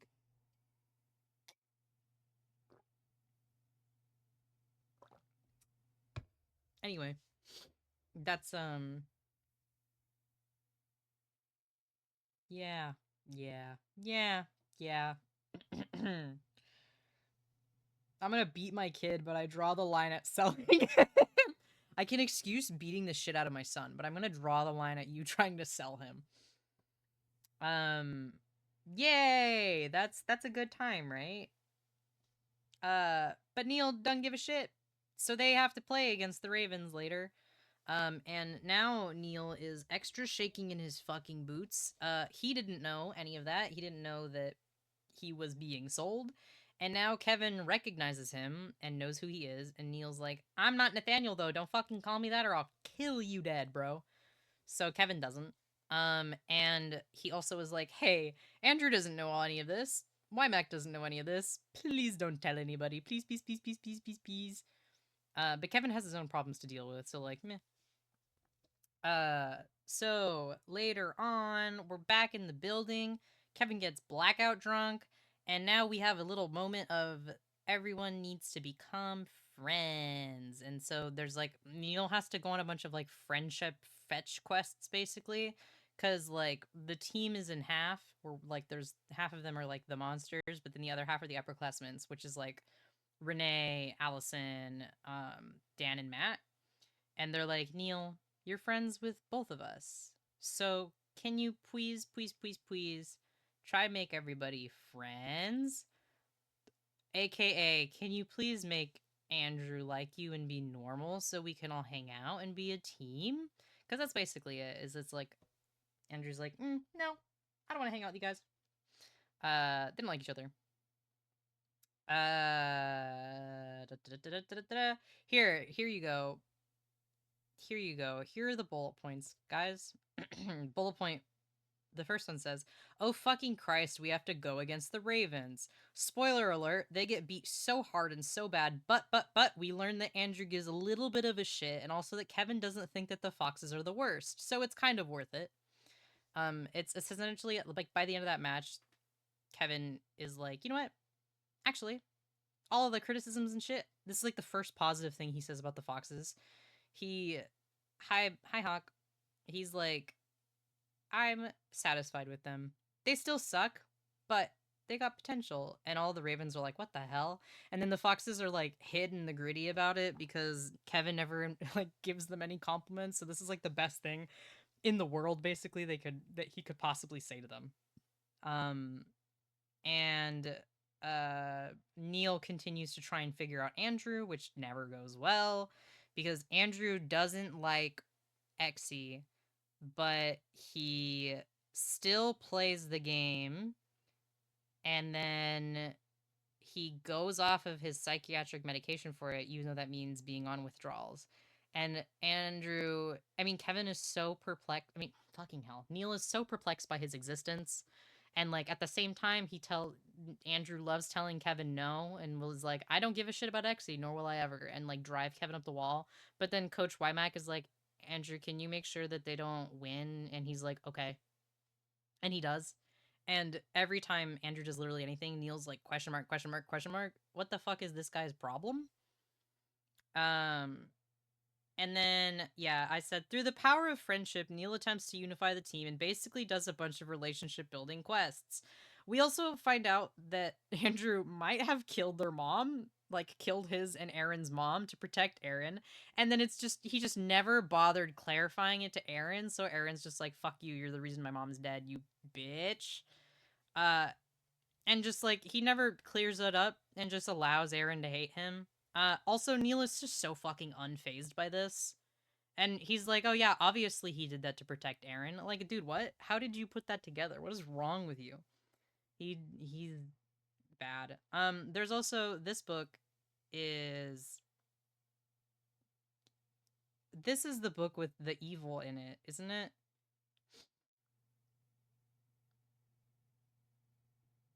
That's to the people who read it. Yeah, it sure is. Okay, I thought so. We haven't gotten there yet, but I'm pretty sure it was, so I don't remember. We also learn more of Andrew's backstory in this book.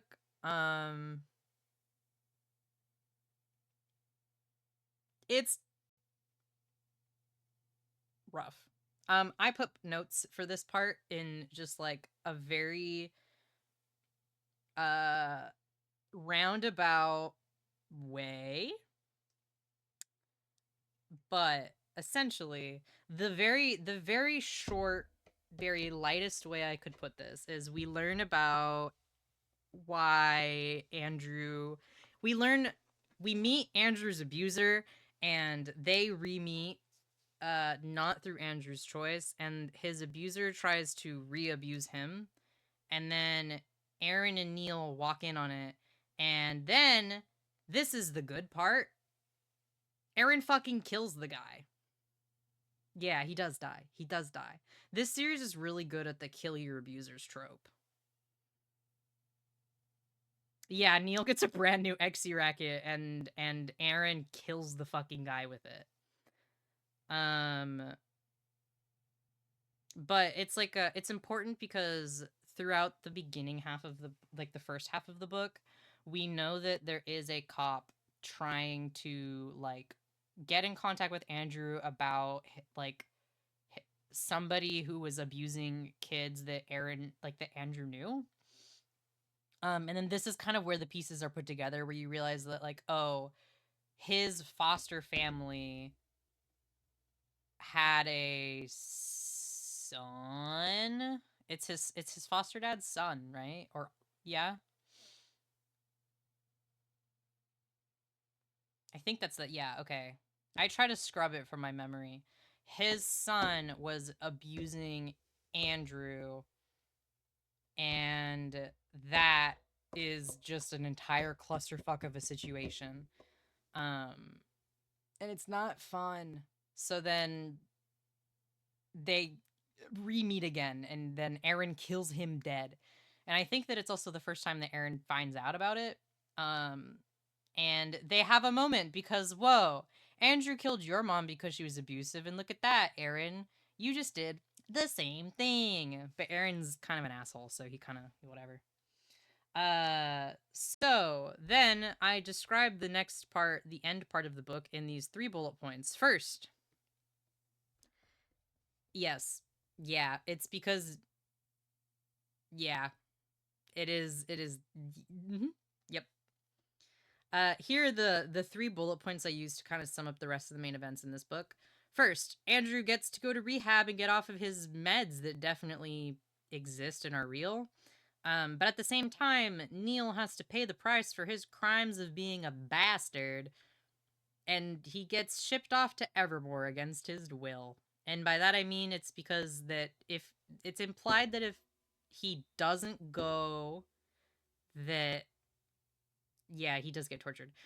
Neil is forced to go to Evermore for Christmas, and it's implied that if he doesn't comply and go with him, that Rico will orchestrate Andrew getting further abused at the facility that he's at. And Neil's like, okay, don't fucking do this. No. So he goes to Evermore, and it goes about as well as you think it would. I wrote, of course, they abuse him and kick him like football. And he gets traumatized the entire time they're there. The Ravens are super fucked up. Yeah. Yeah, he also doesn't tell anybody that he's going there. He's like, oh yeah, I'm going home for the holidays. And then he's like, hey, Kevin, I'm going to go to Evermore. Bye. And while he's there, the Ravens don't leave the stadium. They basically, unless it's for school. So it is like, they are 16-hour days of them like doing stuff. And it's not, they don't operate like on like the normal times or anything. It's like a little cult, and it's awful. It's the punishment system of like where you're paired with another person. Um, if you're paired with like a teammate and one of you does poorly, you both get punished.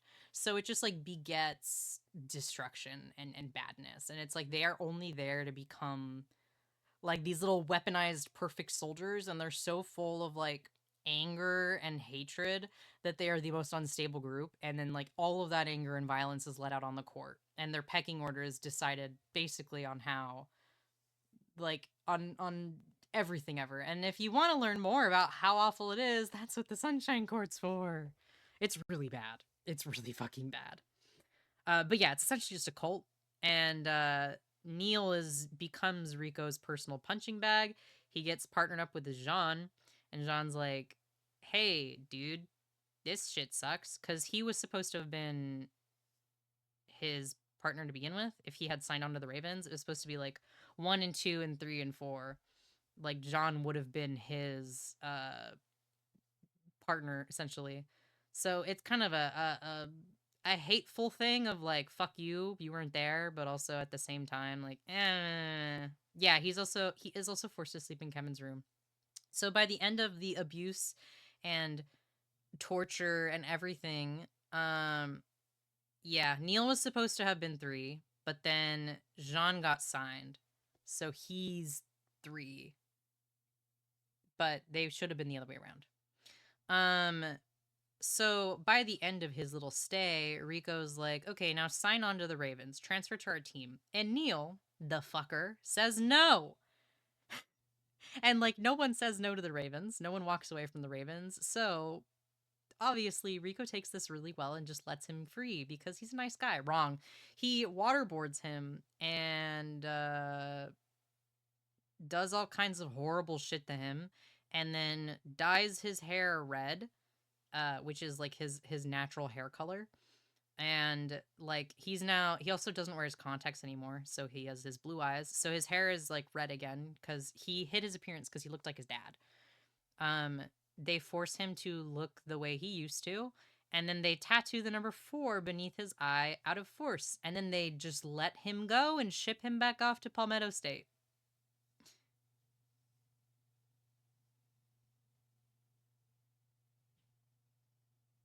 And then he just shows up. This is my entire. I forgot. I had this slide. Yeah, Wymack picks him up and he has a fucking breakdown. Here he is having a breakdown. So that's the second book. My last note for this book says, "Woof, surely 3 is fine." Anyway, that's the first 2 books. We have one more book. I don't have any notes on it because I ran out of time, so it's just gonna be a fuck it we ball. Any questions, comments, concerns as I drink my tea?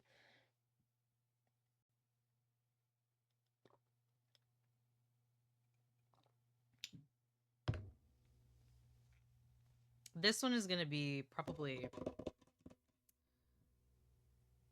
all for the trauma. Dad, come pick me up, but also don't. This next book is insane. It's like the first book didn't have that much plot.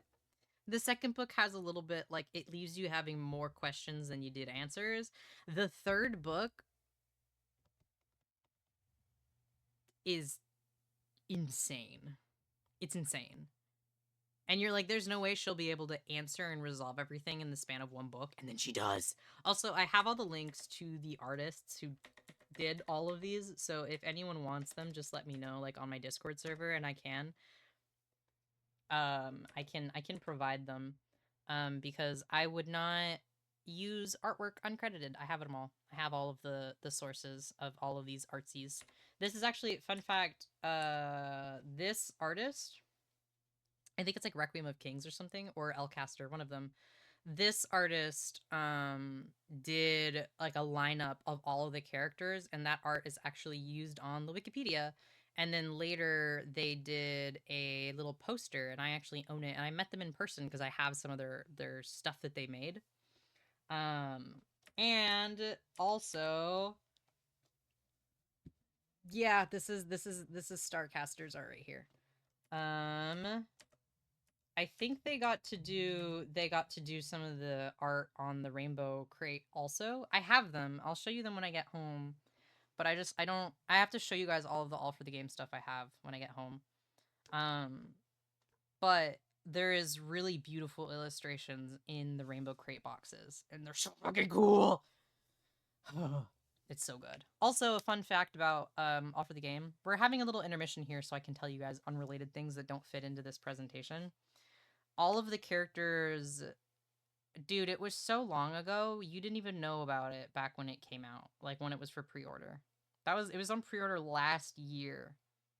I waited basically an entire year for the thing to come out. Well, next time you come over, I'll show you all of the stuff that came in it. Because I still have it all. I kept the box, even.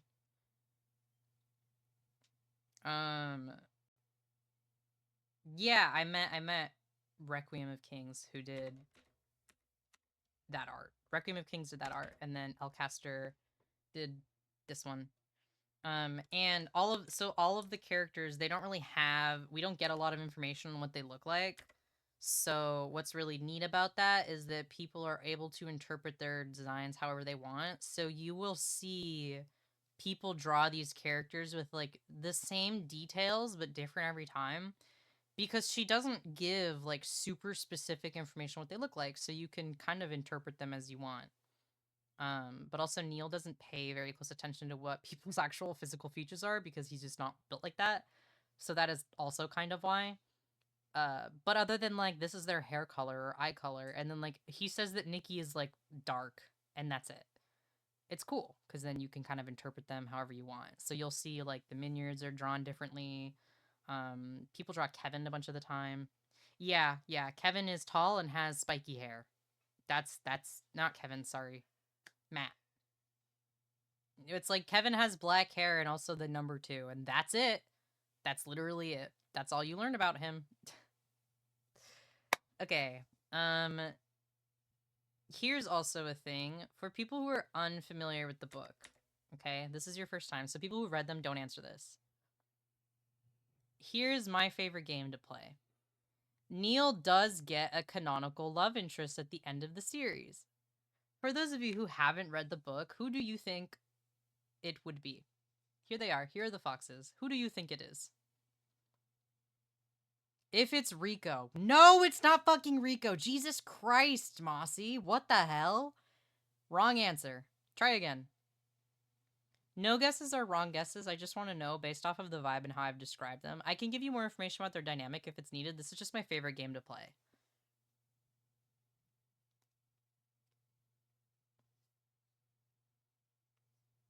There's one wrong answer, apparently. Okay, it's on the team. It's somebody on the team. Somebody on the team. If you had to pick somebody you think that he canonically gets involved with later, who is it? I'll tell you, my first guess at the end of book 1 was that I thought that he got with Kevin.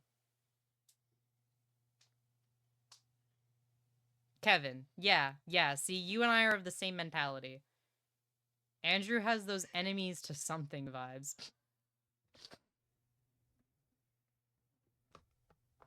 Would you have a guess? If just knowing like at the end of book 1 and book 2, not with the bias of everything I say and do, would you have a guess of who you think like Neil would have ended up with? Because they said Kevin, and I said the same thing. When I finished book 1, I was like, oh, then he'll get with Kevin.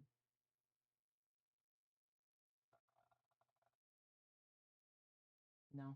No, because unless a book in any way is directing or implying romantic feelings explicitly, I just don't think about it. Or I guess like who you think the most popular ship would have been. I'll say I thought that the fandom's favorite ship would have been Andrew and Kevin. But I was like, okay, if he's gonna, Yeah. I thought that Andrew and Kevin was gonna be the fandom's favorite ship at the end of the first book, and then I thought that if anyone, Neil would get with Kevin. No, I mean like Time Princess. I think Kevin's a really good guess because I thought the same thing, and there is actually, of the first drafts that were written of the series, he did actually get with the person who he does get with and Kevin. Like they were in a polyamorous relationship in multiple versions of the draft. I think there was also a draft where he got with just Kevin. And also my favorite fun fact about that is in all of the drafts except one, Jean Moreau dies in all of them except one. Love wins across drafts. Oh my god. Yeah, polyamory wins.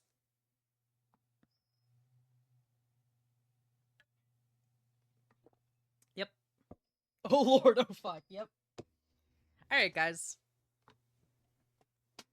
Rubbing my hands together with delight. 2 hands. I have 2 hands and both of them are choking Rico to death.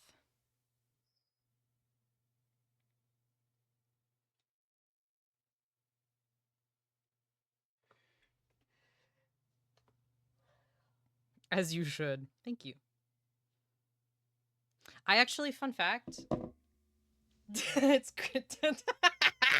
I think it's quote ad. I think mine's the reverse.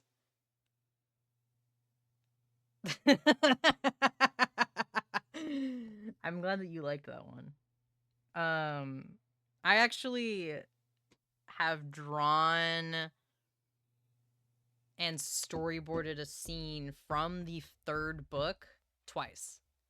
I did it once for a project in college, like an actual storyboarding project. I did a scene from The King's Men, and then I went back later when I was revising my portfolio and I redid it, and then I fell in love with All for the Game. So I actually have two versions of the same scene. I looked at it the other day and I was like, man, this sucks. I could do it again, but I'm not doing that. It's like 40 panels. I'm not doing that. Jamp, I'm not proud of it. Like, I don't like how it looks. I think Salt's seen it, and then like a couple people have seen them, but I'm not proud of it because it's just like, okay, my art style is so much better now. It's one of the rooftop scenes. It's the one where they're talking about oh my god, it's Neil and Andrew, and it's the one where he. Sorry, I'm getting distracted by airlock. They're talking about, I think, and Neil's trying to give Andrew money, and Andrew's like, no. It's that scene. And Proust is mentioned. But yeah, they're like 42. It's like 42 panels. I'm not redoing that for the third time. Anyway, we're gonna talk about the King's Men now. This book goes over. This is also one of my favorite fucking photos. Here you go.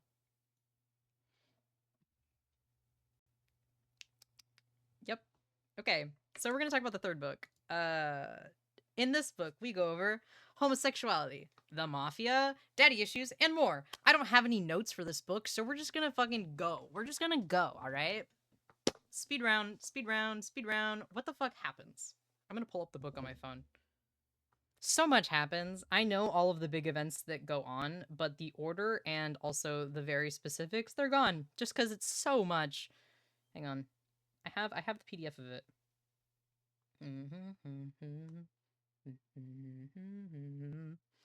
Don't they give Renee's number to Jean? I think she gives him her number, doesn't he? Doesn't she?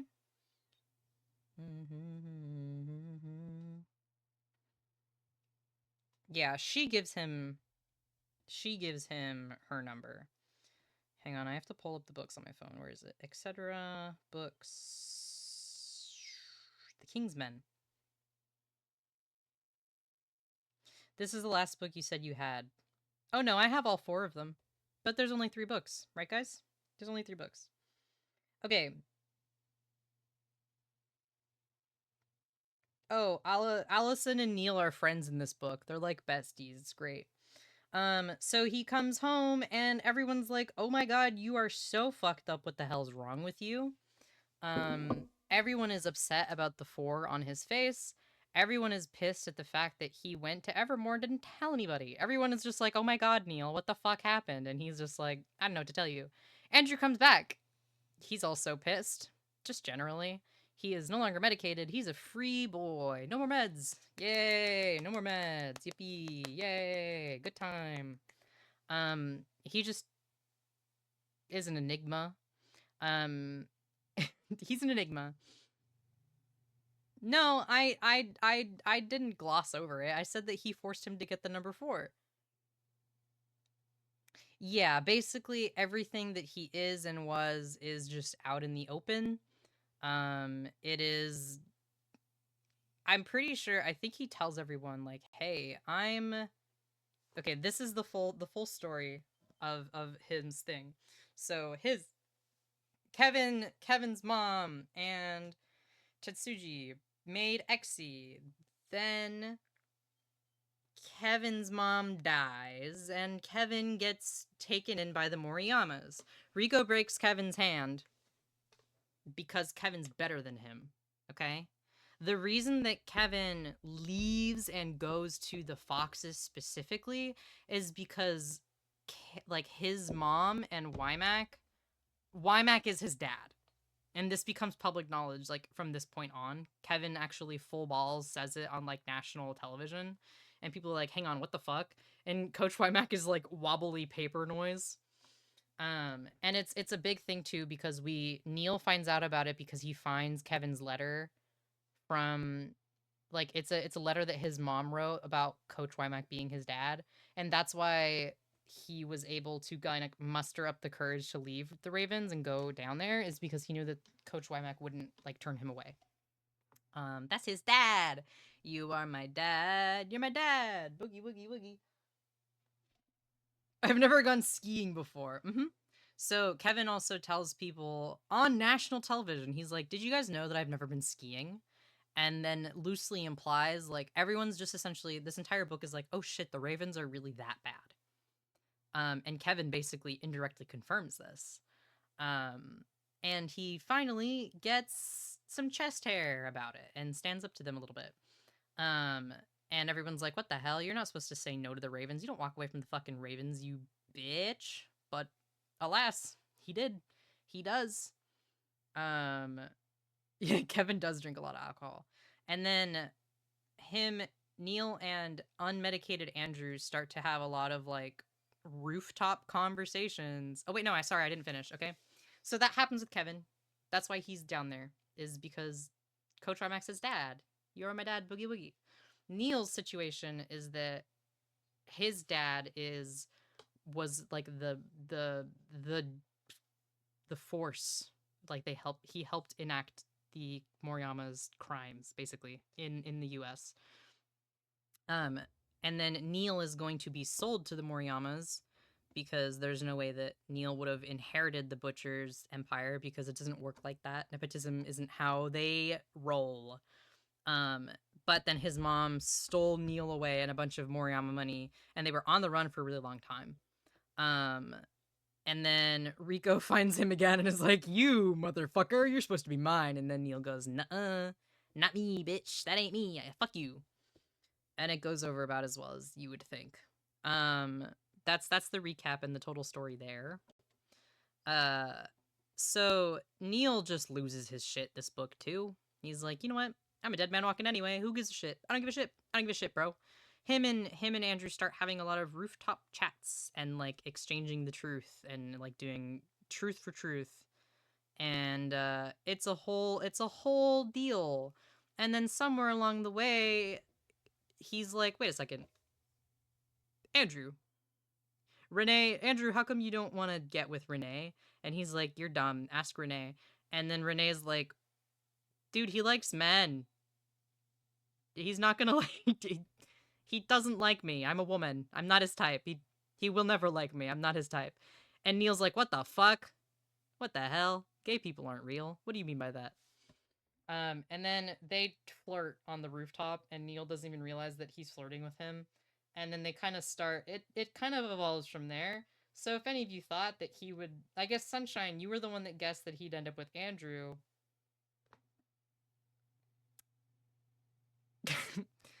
Well, they have some silly little rooftop conversations, more or less. That's the polite way of putting it. The foxes are up and they're at 'em. And you're right, Renee is also badass. My vibe detector, it's on point. Yep. Neil continues to try and get the entire gang to be friends. It's okay, I guess. At the same time, trying to solve everyone's problems, because of course he does. And Kevin grows a pair, stands up to people, and is gonna have, like, a fucking panic attack throughout the entirety of the book. They also do really well in the sport gang, and they're like, all right, we're gonna take on the Ravens again, and we're gonna fucking win. We're gonna kill them dead. But haha, a surprise to literally everybody. Neil starts getting some ominous little text messages on his phone. And then he also gets, at the end of one of the games, there's, like, written in red paint and or blood, depending on who you ask, as like Happy Birthday Junior, because it's like his birthday, like as Nathaniel. That's his real name, Nathaniel. I mentioned that.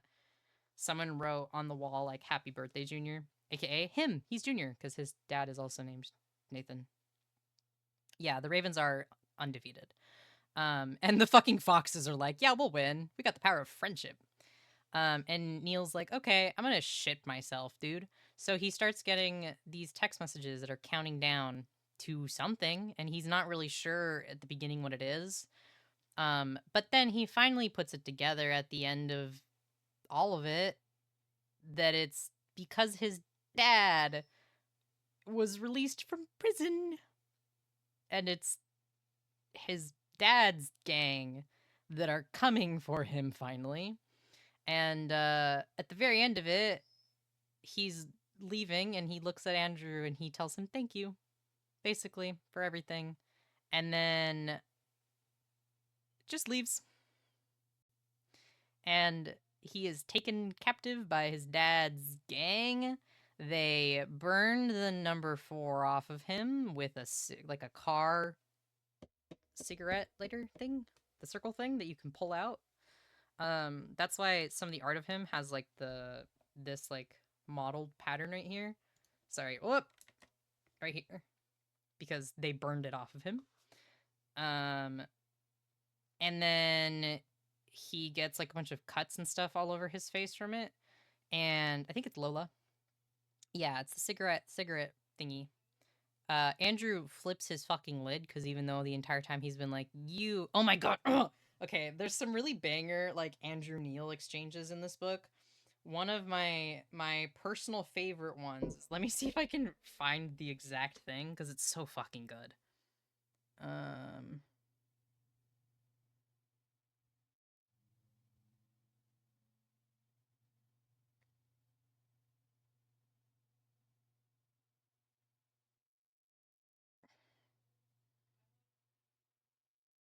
Oh, I'll read you guys some of the highlights. Are you ready? You guys are gonna get some of the highlights here. This is one of their rooftop conversations. Um, this section is them talking about how Neil was like, I went to Evermore because I didn't want them to hurt you. You have a hearing problem, Andrew deduced. Too many balls to the helmet, perhaps. Can you read lips? Andrew pointed at his mouth as he spoke. The next time someone comes for me, stand down, or comes for you, stand down and let me deal with it. Do you understand? If it means losing you, then no, Neil said. I hate you, Andrew said casually. He took a last long drag from his cigarette and flicked it off the roof. You were supposed to be a side effect of the drugs. I'm not a hallucination, Neil said, nonplussed. You are a pipe dream, Andrew said. Go inside and leave me alone. You still have my keys, Neil reminded him. Andrew dug Neil's keys out of his pocket and pried his car key off of it. Instead of handing the rest back, he tossed them after his cigarette. Neil leaned out to see if they'd land on anyone, but the sidewalk below was empty. His keys clattered harmlessly against the ground. Neil straightened and looked at Andrew. Andrew didn't return his stare, but said, Not anymore.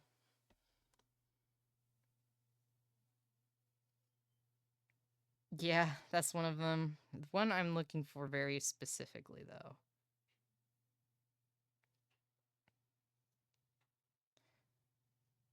I drew that earlier. You sure did. Okay.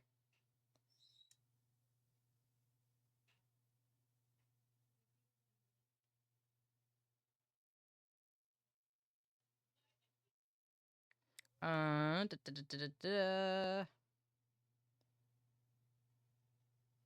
Where is this one that I'm looking for?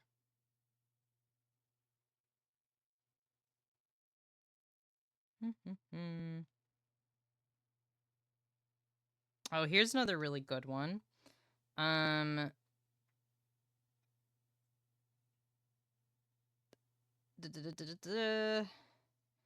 When Coach signed us, he promised to stay out of our personal problems. He said the board paid him to be our coach, nothing more, nothing less. That answer wasn't much better. Neil wasn't sure he should keep pushing, but if he didn't get the truth now, he knew he never would. I didn't think I was a personal problem. You hate me, remember? Every inch of you, Andrew said. That doesn't mean I wouldn't blow you. The world tilted a little bit sideways. Neil dug his shoes harder into the floor so he wouldn't fall over. You like me. I hate you, Andrew corrected him, but Neil barely heard him.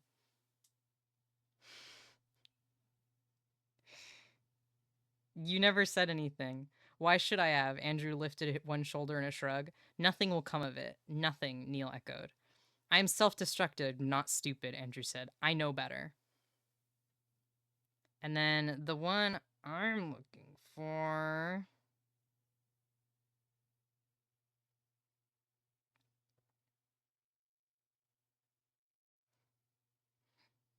Oh, this is a funny Andrew line. It is a court, Andrew said. It does not let you do anything. You know what I mean. I don't. Because you don't have anything, do you? Neil said in quiet challenge. Nothing gets to you like that. Nothing gets under your skin. He catches on at last, Andrew mused. It only took him a year. What are you afraid of? Heights. I love that. He's like, what are you afraid of, Andrew? And he just goes, heights.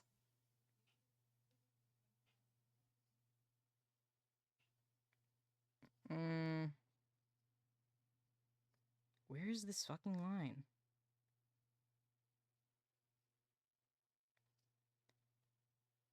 Okay.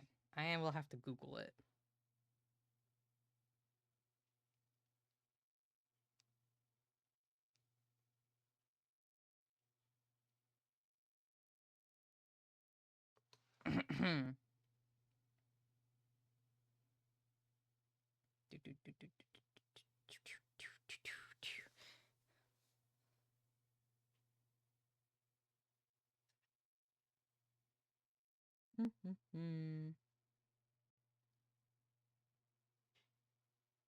Oh, here it is. This, Neil flicked his finger to indicate the two of them, isn't worthless. There is no this. This is nothing. And I am nothing, Neil prompted. When Andrew gestured confirmation, Neil said, and as you've always said, you want nothing. Andrew stared stone-faced back at him. That one's my favorite. Is he's just like, haha, throws your words back. Anyway, these bitches fucking gay. Shut up, Abraxas. These bitches gay. So yeah, Neil gets kidnapped by his dad's folks, and then Andrew chokes Kevin about it because Kevin knew and he didn't, and he's mad. It's a time. But then Neil is saved. The fucking they kill the butcher and all of them, and Neil is saved. And then the FBI is like, Neil, will you please work with us? We want to take everyone down. And he's like, you know what? I got nothing left to lose. I'll take down the entire everything. Everything. Here you go. Every information and thing I know about my everything. Here you go, FBI. And then the FBI is like, do you want us to protect you? And he's like, no. And then they're like, oh, by the way, your team's here. And him and Andrew are gay more. And then the entire team's like, whoa, what the fuck? When did that happen? And they are cute, I guess. And then more gay stuff happens. I don't want to talk about it. There is a sex scene in this part. Yay, yippee. So the next stupid ass thing Mossy. Mossy in all caps just going sex.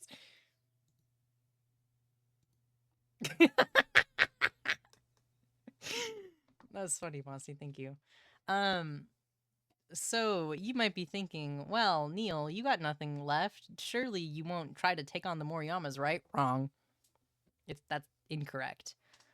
He goes to the top dog Moriyama, and he's like, hey, did you know that Rico is so fucking unstable and is just like, he's gonna blow your guys' cover?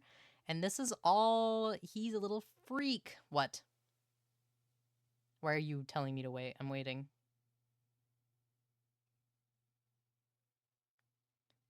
Yeah, the head Moriyama fucking kicks it.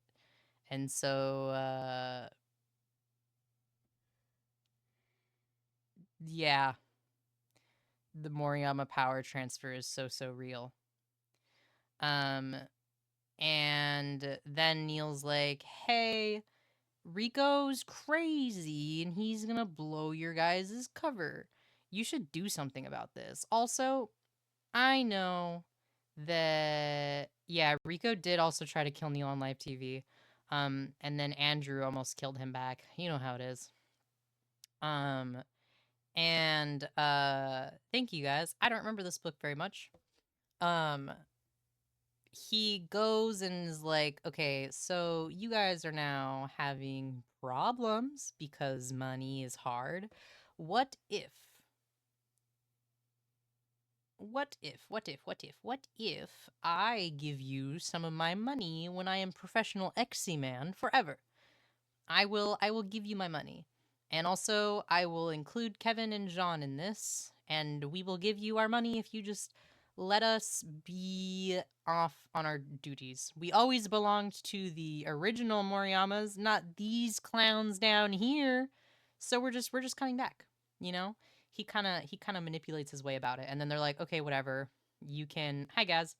You can you're Gucci. You're Gucci. Whatever. We have a deal." Um, and yeah, Kengo Moriyama dies, so then Rico is not invited to the funeral because he's not worth shit. So Rico starts to go ape shit and is like gonna kill Jean. But Renee fucking kidnaps him, so it's fine. She she forcefully kidnaps Jean and removes him from Evermore because they're friends. And it's nice of her. She's a good one. And everyone's like, "Oh my god, they love each other." I don't know. Um so it escalates to the point where I think they do play against the Ravens and they win, don't they? And that's why Rico tries to kill him on TV. But hi Gaz, how are you? Yeah, they beat the Ravens.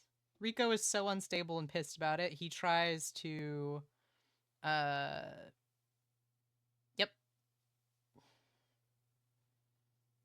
they do the big game at Evermore, and then Rico tries to fucking kill Neil on TV, and it doesn't work. And then the big confrontation at the end of it, somebody dies. It's Rico. He just gets fucking killed. They're like, "You're right. This guy is fucking nuts." Shoots him dead. The evil has been defeated. Somebody play Clarab Rave. Yep. He fucking dies at the end of it. And everyone is free. I missed a lot of stuff in it. I just don't remember a whole lot of the third book, and I didn't have time to do really well thought out notes. That's it, guys. There's nothing left. That's all three of the books. Friendship and gay sex, apparently. That's it. There's no more ever again. And then it's 2024, and I am minding my damn business. And then I see on Tumblr, what's going on? Oh, Nora Sakavic has decided to release another book. And who could this book possibly be about, you might be wondering? Because Neil's stuff is all taken care of. He's off being gay with Andrew and shit, right? Who could this book be about? Is it about Kevin? Is it about anybody else? Zenny! Hi, Zenny. Hi. Hi, Zenny. Hi, guys. I'm talking about my favorite books. How was your stream? What were you doing? I'm picking you up and I'm tossing you. Hi, gamers. Welcome in. My name is Bite. I'm a variety streamer, but I primarily do stuff like Minecraft, just chatting, art, and more. Welcome. I'm talking about my favorite books, and I'm definitely totally at the end of talking about the whole series. Don't look at the pinned message. It's been worse. You're lucky that all it is that. It's been worse. You're potion crafting. I've heard it's a fun one. I know that Salt plays that one sometimes. But I hope you had a good one. For those of you that are new there, hi, I'm Bite, Friday streamer, primarily do Minecraft, just chatting, art, and more. I'm live every Monday, Friday, and sometimes on Wednesdays if I'm feeling quirked up at 6:30 p.m. PST, 9:30 p.m. EST. If you aren't following me, you should be. We're almost at 1.9k. Twitch rounds up. It already says we're there, but we're not, which means we're almost at 2k. Holy shit, how'd that happen? But I hope you had a good stream, Zenny. Love you and I appreciate you. Thank you again for the raid. If you got to step out and take care of yourself or anything, please be sure to do so. I'm drawing heart around your name, just so you know. Surprise, actually, it's not the end because who is it? If it's not this guy, if this guy is not the main character and it's not this guy, who the fuck could the next book be about? What the hell? Where'd it go? Come back. No, come back. My joke. My joke. This fucking guy. This fucking guy. It's about that guy. It is about that guy. Because in case you were like, wow, I don't think we learned enough about the fuck ass Ravens in the entire series. You get an entire book about it. And oh my god, it is the most horrific shit I've ever read. In terms of, oh my god, it's just so sad. It is so sad. Oh my god. There's a fourth book. It's called The Sunshine Court. It just came out last year. And oh Jesus Christ, it's so sad. Because we get what happened to Jean after he's abducted by Renee. I will like very briefly go over it, but I've only read it once and I've just started my second read through of it. And like it is it is emotionally devastating. Jean is the most like kicked puppy that you've ever met in your life. So his entire thing is that his family sold him to the Moriyamas. Of course. Why wouldn't they? And so then he became the new little pet. He got close to Kevin because he thought Kevin was pretty. And then Kevin stabbed him in the back, basically, because he taught him French, and then that was their secret from Rico, and then Rico finds out and then beats the shit out of them. And then he asks Jean to distract him while he runs away, and it works. Um, it works, and of course he gets in trouble for that and is like beat to hell and back. But like there is so much abuse and assault in this book. It is insane. It is insane because it's like the entire Raven system is built on like punishment, right? And the way that Rico thinks is fit to punish him is by making him have the reputation of a whore. That is the kindest way that I'm going to describe it. And yeah, he was just abused to shit and back, but this book follows him getting over some of that trauma and moving on. And he actually gets picked up. Kevin coordinates him getting transferred out of the Ravens because the Ravens start to fall apart and it's like becoming investigated. And so all of the Raven kids are sent home and they're free. But so many of them are so fucked up from what the Raven did to them, but a lot of them end up like warning, big content warning. This is a big one, but a lot of them end up killing themselves or trying to. And Jean gets sent to USC's Trojans, which is all the way in California, and he gets put on what is called the Sunshine Court, which is their team is like they're renowned for being really nice and positive and upbeat, and their team captain is the equivalent of like just a golden retriever. Um and so they are like, okay, we'll sign him on. And it's so sad. It's so sad. I have some quotes I've highlighted from it. You get a lot of stuff of Jean being like, Kevin is such a fucking drama queen and diva, and it's really funny. But also then he just starts talking about like, okay, now I have to do breathing exercises because I'm gonna have a panic attack, and he's like choking himself because he's like, you know, going through it. Um, but yeah, this book is really hard to read. I think I read it the first time and just dissociated so hard into the sun that I had trouble coming back down. That being said, I am reading it again because I'm so brave. It's really good. It's also really distressing. And the reason why I decided to start talking about this in this whole series is because Nora's done it again, and the fifth book comes out in a few weeks. And I'm gonna become a changed man. I'm gonna become someone different. I'm at my fucking limit. And anyway, that's my favorite book series. What did you guys think?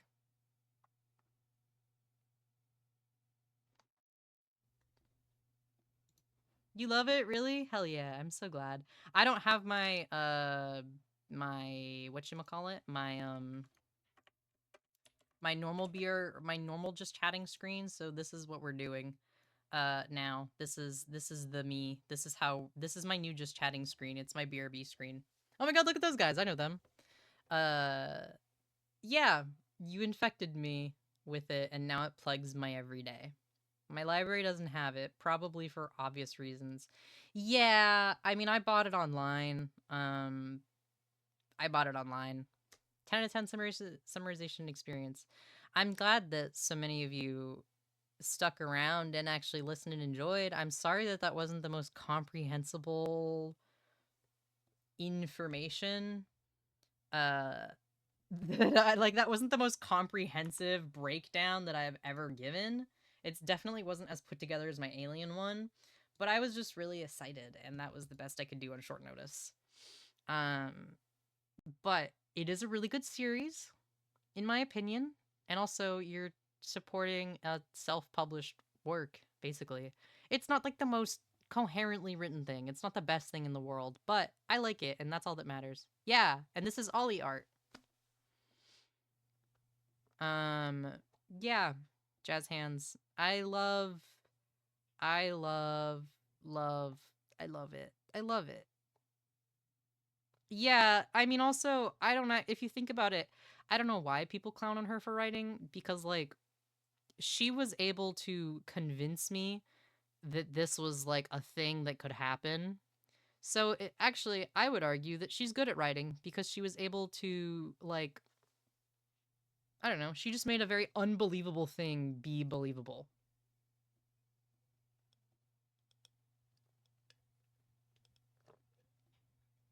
Whoa, gay people jump scare. Uh, but yeah, I do have PDF copies that have some content warnings on them. I think. Let me actually. I think some of them have like annotations on them, and some of them have trigger warnings that like I think we wrote down. Let me look. Though I do recommend just like reading it. Uh, is this my annotated copy?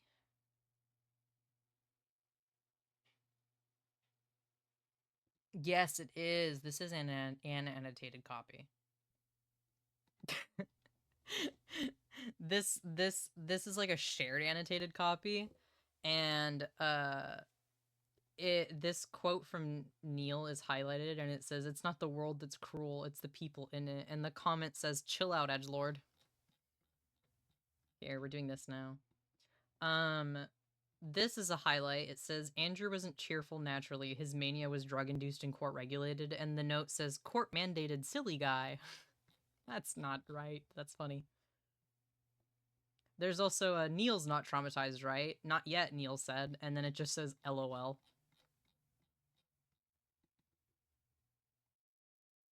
Ship on a bottle in this playlist is diabolical. Ha ha ha ha ha ha ha ha ha ha. There's an Andrew quote that just said, "My guy high as shit." This is really good.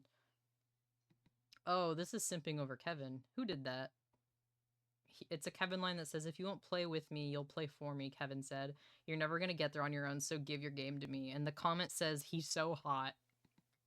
Don't do that. There's better people to simp over.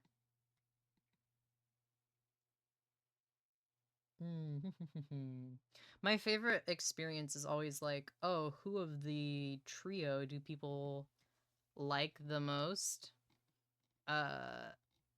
Jamp, who's your favorite character of the three of them? You don't. Do you have a, is your favorite character just Wymac? Who's your favorite character? I think Neil's my favorite character. Oh, it's just Rem that likes Wymac. Is the collective favorite Neil? I know, and I don't know. I really like all the characters. I really like Dan. Yeah, I think actually Exo said his favorite character is Dan.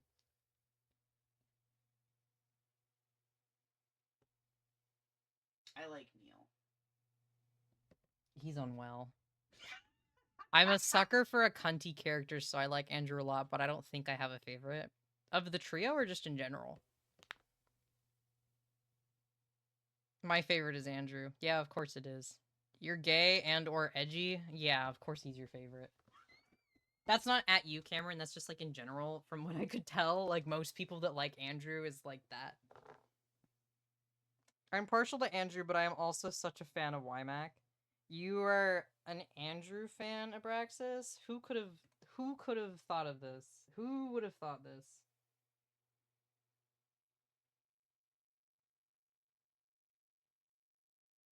I don't know, we just started looking at each other. Hi. Yeah. We have similar trauma, man. Yeah, I know that I was on a medication that fucked me up in a similar way to what he had. So in college I related to him a lot just in terms of like coping with it and stuff. Except that if I stopped taking my medication, it could have given me a seizure. So I didn't do that, except when I forgot. Then it started making my liver fail, so I had to stop being on it and get like taken off of it, and that sucked. But anyway, that's just bite lore. Yeah. Who's my favorite? I don't know. Bleh. And now you're here. Yeah, I'm off that medication. I'm normal.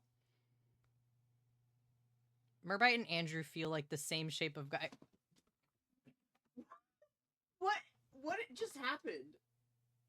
He got up and then turned around and just hid his face into the back of the chair. What just happened? Sunshine said that Merbite and Andrew have the same energy. Why would you say something like that to me? You mean that's not true? Take it back. It's kind of a little bit. No, it is not. That's not true. That's not true. We all know that my inspiration for Merbite was C3. That's not true. No. That's so fucking funny, though.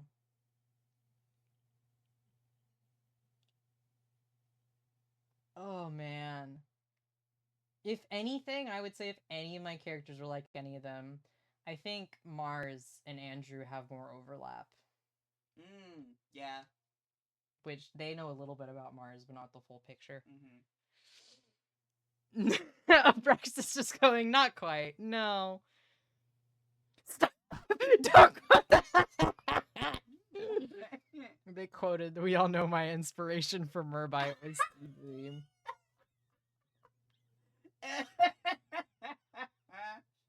Waves at the brain. Okay, yeah, there's the brain guy, but he stole that name. He's not. I meant my OC name of Mars. Pokes the command. It's probably not accurate. I'm sorry, Mossy. I should just give you my simply plural. There's an actual guy. I have an OC named Mars. I almost used him for Siege SMP, and then I didn't. Wait, the dog boy. Yeah, that's my OC Mars. But also, one of my brain guys stole his name.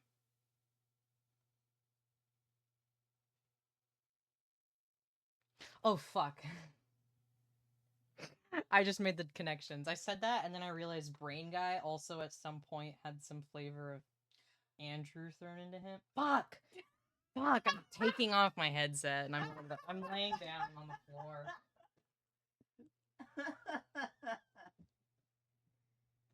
That's dirty laundry. I don't care.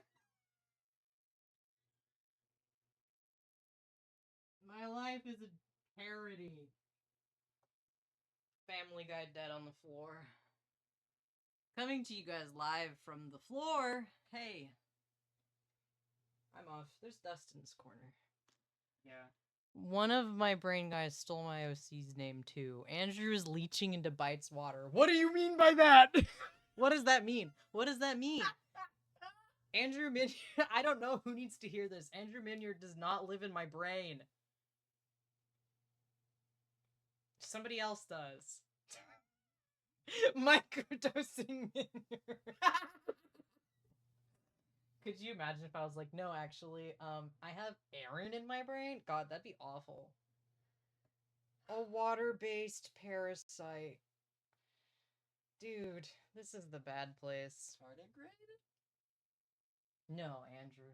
Oh. Andrew grade. Are you watching someone else's stream while I'm streaming? It's Galaxies, isn't it? I saw the Simply Plural notification. You're not supposed to be here, motherfucker.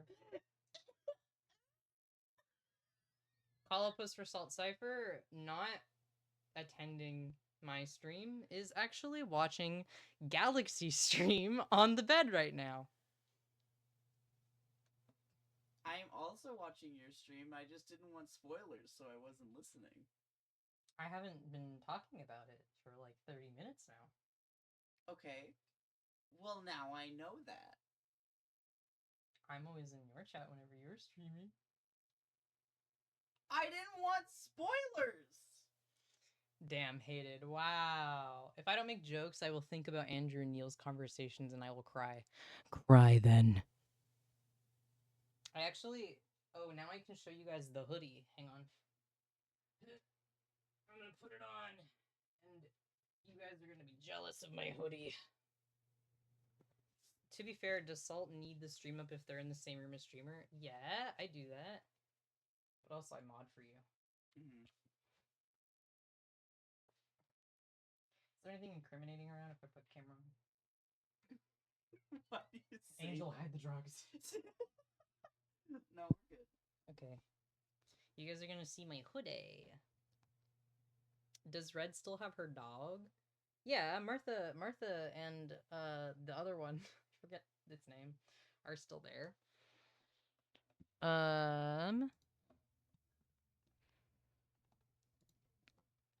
Abraxas is just mad that he doesn't have a hoodie. What is the source? It is... You probably want to turn on the ring light because the lighting in here is ass. I don't really care that much, though. I also don't know how to.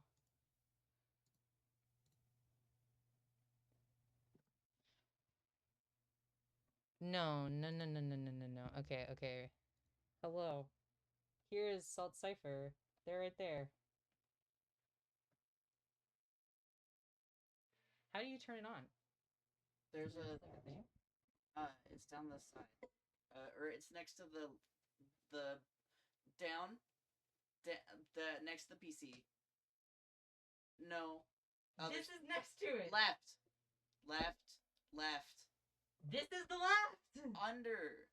Next to, like, along parallel to, there's a box from a wire. What are you talking Never about? mind. Doesn't matter. Help me. If I get up, they'll see my feet.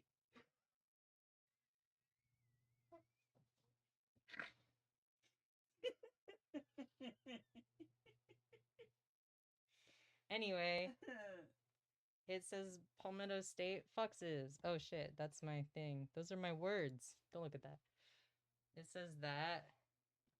And then if I rotate, there you go. Says it on the back. I need to unspin.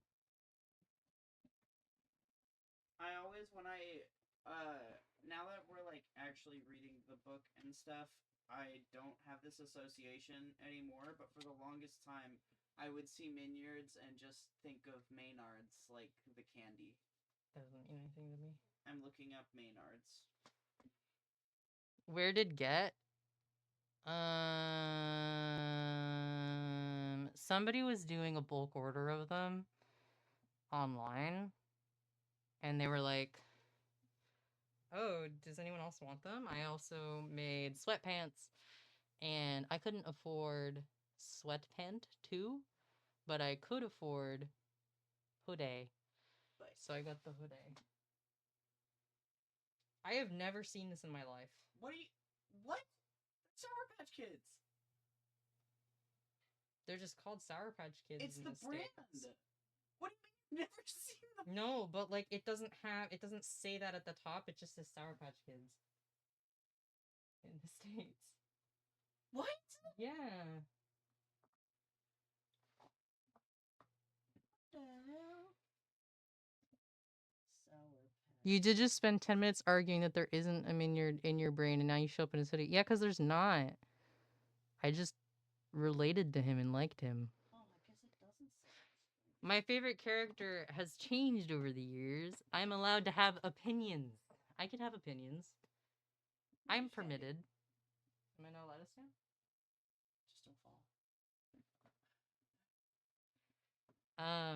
For a while, I really liked Kevin because I thought he was hot. Not anymore. I'm normal now. Your hair looks really pretty, Bite. Are you flirting with me? Don't do that. I didn't mean that. I was just trying to be funny, but it sounded way more serious than I meant. I just had it in a hood. Thanks. I actually just got a haircut not that long ago. I guess you guys haven't seen my face in a while. I'm tangled. Where's the light box? What do you mean? Oh, it's here. Why didn't you say it's under the desk? I said next to the PC. You said next to the PC and then said the left, and I was up here and you didn't say underneath. I couldn't get there, okay?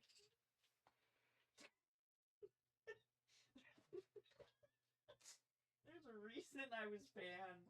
And yet. I'm not cooking yet. Go back in the oven. But anyway. What the hell's happening? Okay. None of it's my fault. Go away. Okay. I didn't mean that. I'm sorry. Bye. Okay, they're gone. I look so fucking white. This is whitewashing me. What does this button do? What does this button do? Bad. Oh, it's too bright. Okay, there you go. Here it is. Somebody did...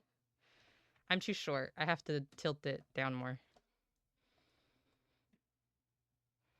Somebody did a bulk order of them online. And there's... She's in there. She's sleeping. Somebody did a bulk order of them, and I got it. It's gone now. You can just get this plain orange and white one like on Amazon though, so you could just make your own. Yeah. Every day I resist the urge to buy the uniforms. Biteception? Yeah. I don't have anything of me reaching up for myself, but I would do the, like, thing. Funny story. What did you do?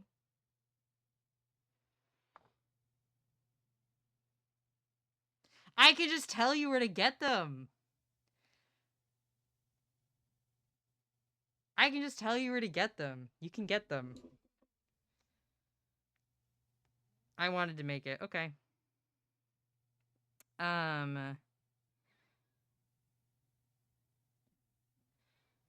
I also drew them the other day.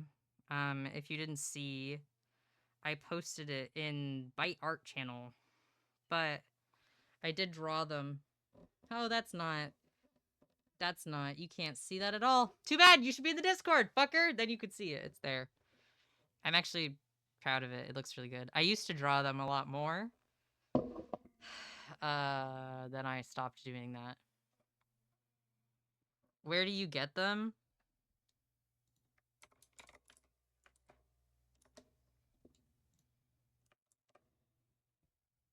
I'm DMing you the link.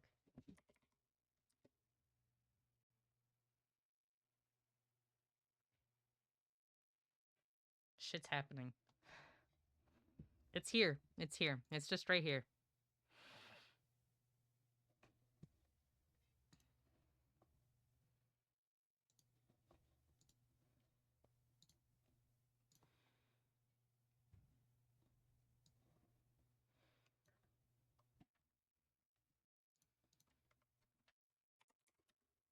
That's the wrong jam. Whoops.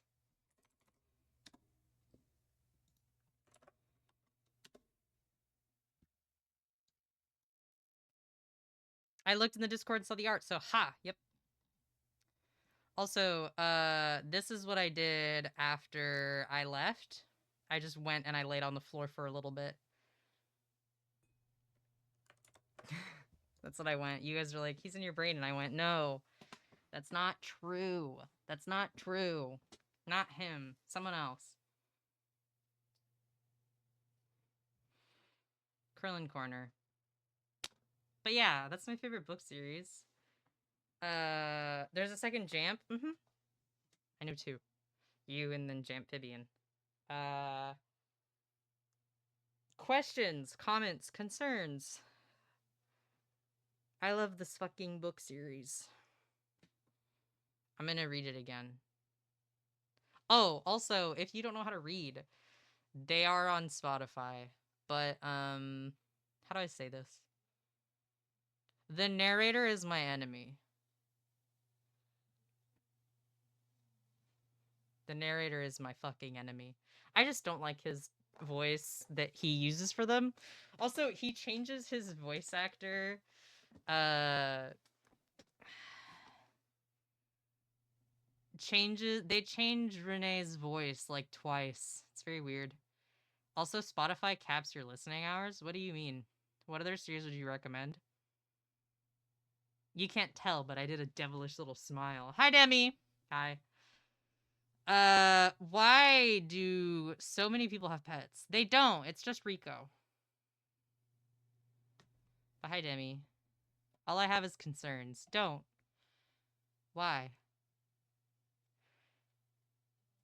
Was I here for most of the stream? No. Will I add this to my to be read? Yes. Okay. Listen, they're good books. They're just very triggering books. If you need like the trigger list or anything, I got you. I also, Kyra, I have a PDF of the first book if you want it. I could just give you it.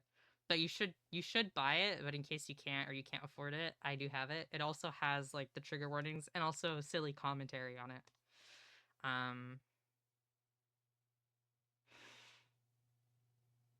don't remember what I was saying. Staring at you. Yes. Batting my big ol' eyes at you. Book recommendations. Yeah. So, normally when people read All for the Game, they also read, I'll just type it.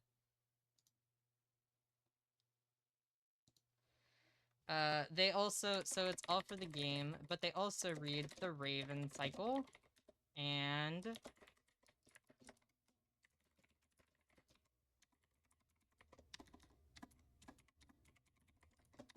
wow, trilogy. There we go. Jesus Christ. They also typically read these three series, kind of go hand in hand, which is funny because the Raven Cycle also has a book called the Raven King.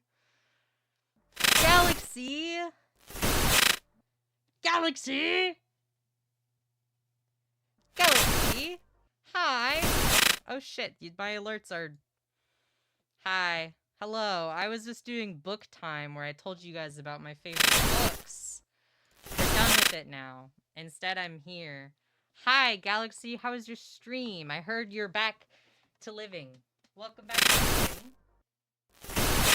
Welcome back to living. I love you. Hello, Raiders. Welcome in. My name is Bite Bitten. First name Bite, last name Bitten. I'm a variety streamer, but I primarily do stuff like just chatting, art, Minecraft, and more. You may know me. You may know me. I do Wild West SMP. I do art. I'm live every Monday, Friday at 6:30 p.m. PST and 9:30 p.m. EST, and sometimes on Wednesday if I feel quirky. Is that Angel in the background? Yeah, I'm in Salt Cypher's house right now, so I stole their setup. I stole their camera. I stole their microphone. This is mine now. And I stole their snake. This is my house now. You see that? That's mine now. I live here. But I was just I was just telling chat about my favorite book series. And now it's done. We finished it. And I was telling chat that usually people who read this series also read these other books too. And we're just kind of nope. We are shooting the shit. Also, Galaxy, Salt was watching your stream instead of my stream, and I'm literally in their house. So I was giving them grief about it. But thank you, Galaxy, so much for the raid. I love you. Also, I saw Bubble for a second. Bubble! We're kissing. What book series? All for the game, because I'm ill. Thank you, Tech, for the 16 months. That's nuts. And also the first face. Thank you so much for the follow. Yippee. I am an invasive species, but there's only one of me, so it's fine. Thank you, Joy Boy, for the follow. But, and thank you for the follow. I was gonna say, if you're not already following me, you should be, because I'm really cool and epic. But also, that's it. I'm cool and epic, and I'm pretty. Look at this face. If you like Minecraft roleplay, I do that. If you like art, I do that. If you like someone who just yaps, I do a lot of that. I have a lot of opinions about stuff, and they're always correct. Talk to me about the Alien franchise. I just ordered the Sunshine Court physical copy. Yo! Yay, yappers. Yippee! We're also almost at 2K followers. It's crazy. Holy shit. But normally I look like that. I was just showing chat my hoodie. For this book series. Also someone said, what book series? All for the game. These ones. Hang on. My fake books! My fake books. Tulu, you're crazy. Good luck. These are my favorite. They're so triggering, God bless. It's about a sport that isn't real and also the mafia. But Galaxy, if you gotta go get some water or rest, be sure to take care of yourself. I love you and I appreciate you, and I hope that you had a good time with the chat, and that you and your loved ones and your cat are well, and I love you. Unsa VT or Unsavt, thank you for the follow. I appreciate it. Welcome in. I much like Yap. Thank you. That's all I got. The Blaha's not well.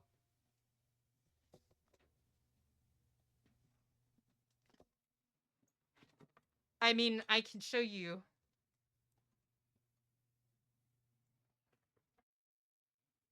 Salt has the Blaha.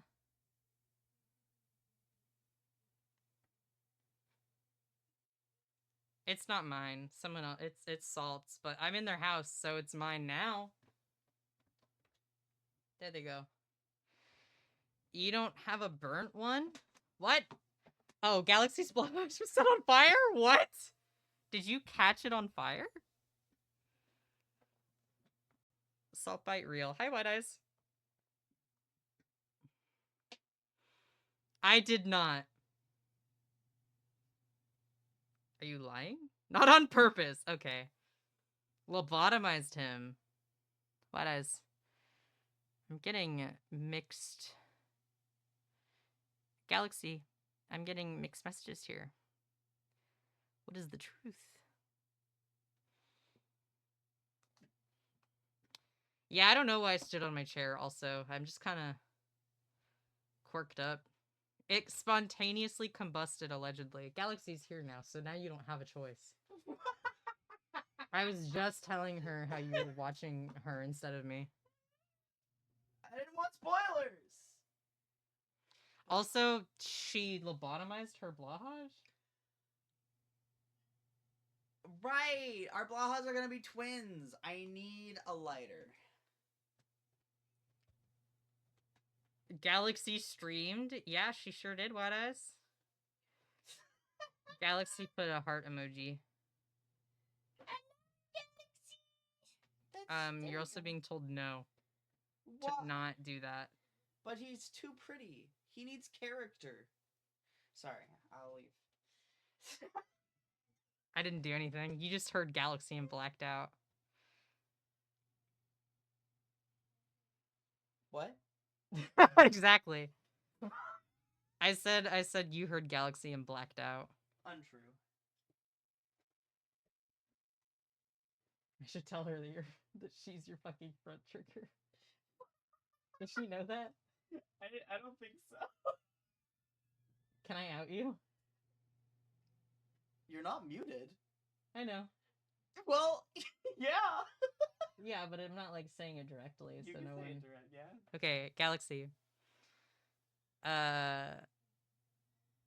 Salt have people in brain, but you, Galaxy, are one of Salt specifically's front triggers. Like they see you and then they're like, "I'm existing now." So congratulations on being a favorite. Like I looked at my phone and I saw Galaxy is streaming, and then I saw the Simply Plural notification. I'm sweating, especially because I'm supposed to be banned right now. She said, "Wait, that is so special to me, actually." Ah! You're special to me. Mm-hmm. They just get so excited at seeing you that they're like, "My friend Galaxy, my friend." It's like consistent too. Like every time that you're live, they said, "I love you, Salt Cipher," and now then did the crying smile.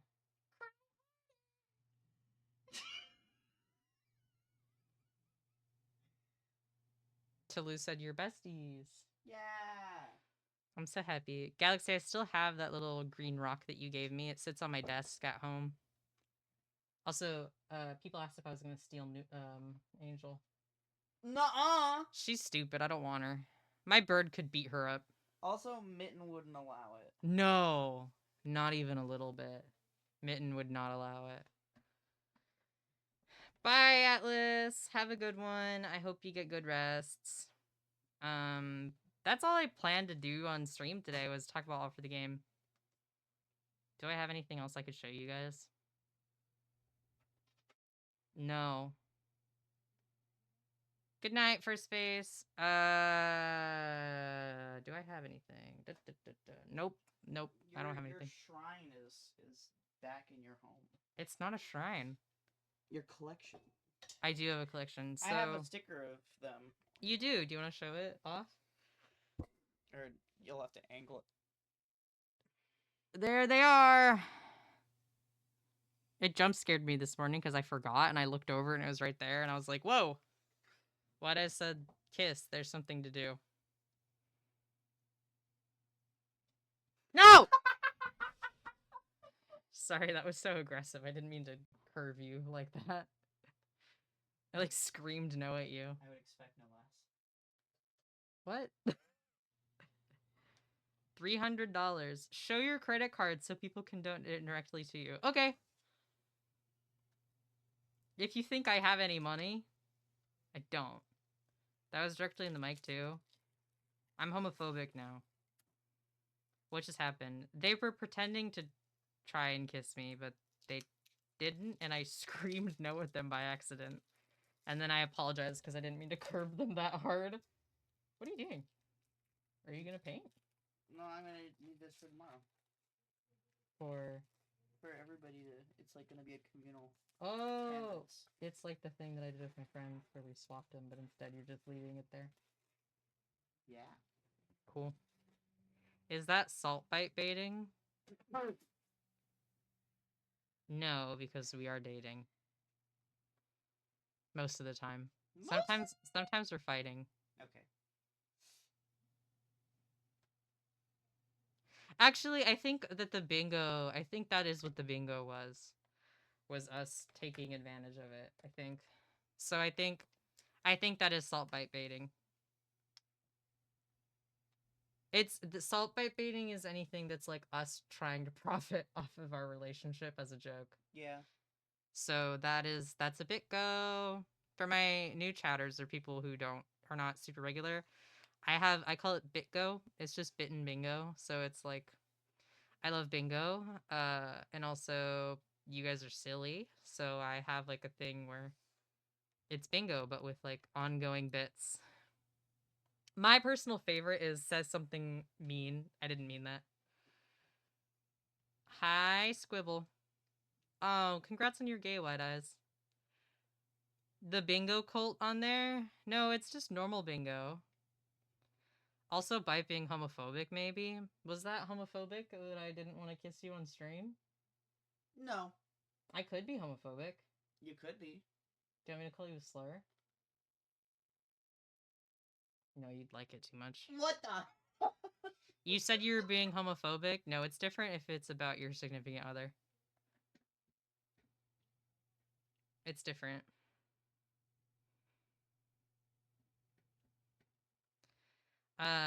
But at home I have like a poster of all for the game, and then I have one of Andrew, like a print, not a poster. And then I have an eat a bag of them, and then I thought it was Bitgo because your name is Bite, and in past form it's Bit, like bingo, but Bitgo. I just combined it.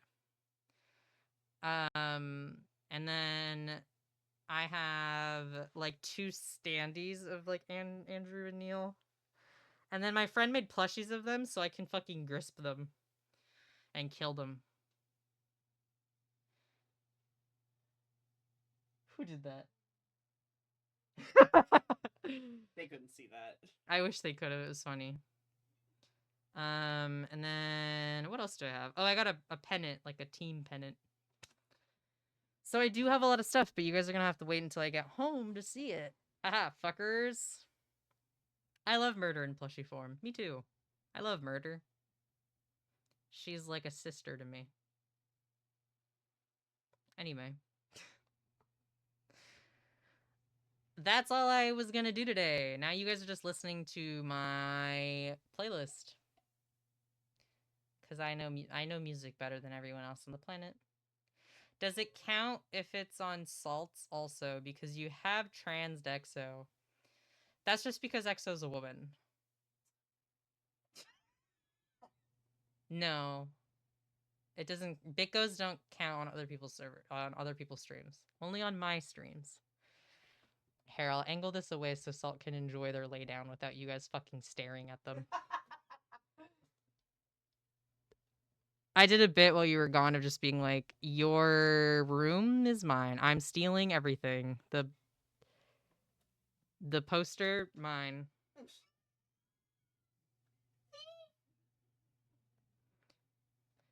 But anyway, I love All for the Game, and so should you. If you're okay with triggering content, though. And then yeah, I know that I was gonna say before we got rated, these 3 books are kind of like everyone reads them, in like the same. They're all fantasy, but Carry On is just straight up like magic. It's like a rip-off Harry Potter. Also, some people don't want to read it because Rainbow Rowell is the author, and she wrote Eleanor and Park, which is racist because it's a white woman trying to. It's a white woman, and the main character is a Chinese American, like half Chinese, half white kid who hates the fact he's Chinese. So, yeah, written by a white woman? Crazy. And that's not great. Carry On is a lot like, and the series is a lot better. There is a lot more diversity, and it's generally I like it a lot better. But I also am like very cognizant of the fact that she did that. And even though it was a long time ago, that's awful. So you can pirate that. And then the Raven Cycle is kind of like hit or miss. The Raven Cycle is also fantasy, but more like based in real fantasy. So it's like All for the Game is the most based in reality. And then it's the Raven Cycle, and then it's Carry On. Because the Raven Cycle is like magic and stuff, but it's like placed in this world. But Carry On is like high magic. Like it's still based in this world, but it's still like the entire world is different because of it, basically. The Raven Cycle is also really good though. I just struggled reading it personally because the main character was she starts as like a huge Mary Sue. I'm not like other girls. And later like you love and appreciate her. She's great, but it is hard at the beginning just because of that.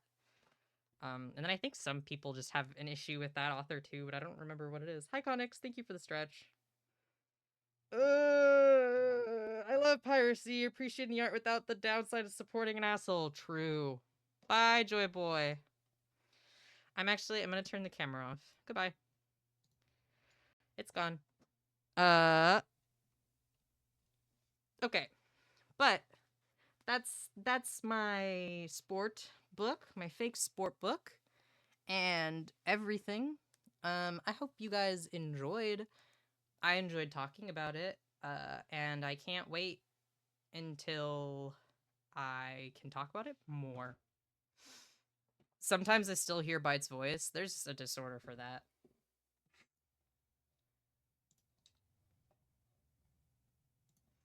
$2 weeks.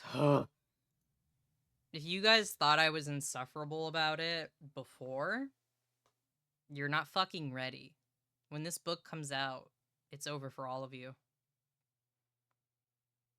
I'm quivering and shaking and exploding into pieces. Look, it's ET.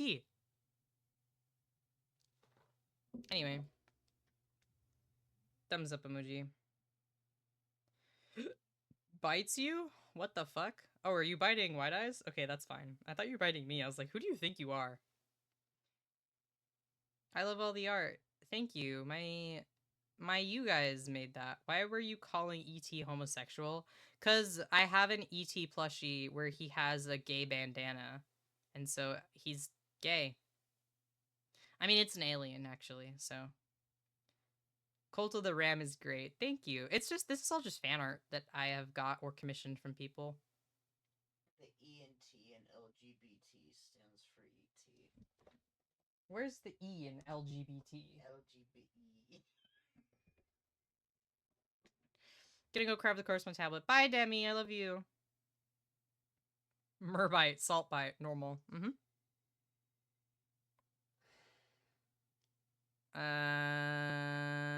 I don't have anything. Question: which Epic the musical character do you think you would be? I don't know because I just read the Odyssey because I'm not illiterate. That's just a joke. I just think it's really funny that people are so obsessed with it and then have like not read the Odyssey or the Iliad. I don't care. I don't know. None of them because I have common sense. Hits a jig. Good night, Demi. Bye bye. Also next week I'm not gonna be streaming on Friday. I might only stream on Monday just because it's Valentine's Day on Friday, and we're gonna go look at birds. We're gonna do a bird place together. So, common sense in this economy? Yes, Connix. I have it. Connix, I would invite you to my birthday party. It's nowhere near my birthday, but I was just thinking, like, hypothetically, I would invite you to my birthday party. Connix, did you come to my birthday party? The flying reptiles. No. I miss my birds, guys. I miss them a lot. Aw, thank. You're so welcome. Love you, man. I miss my wife, Tails. Yeah, I miss my birds.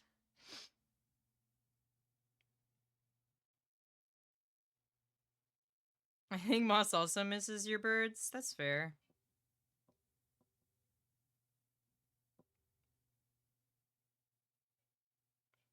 I would be there digitally. I'm 99% sure you live in PST. Yeah.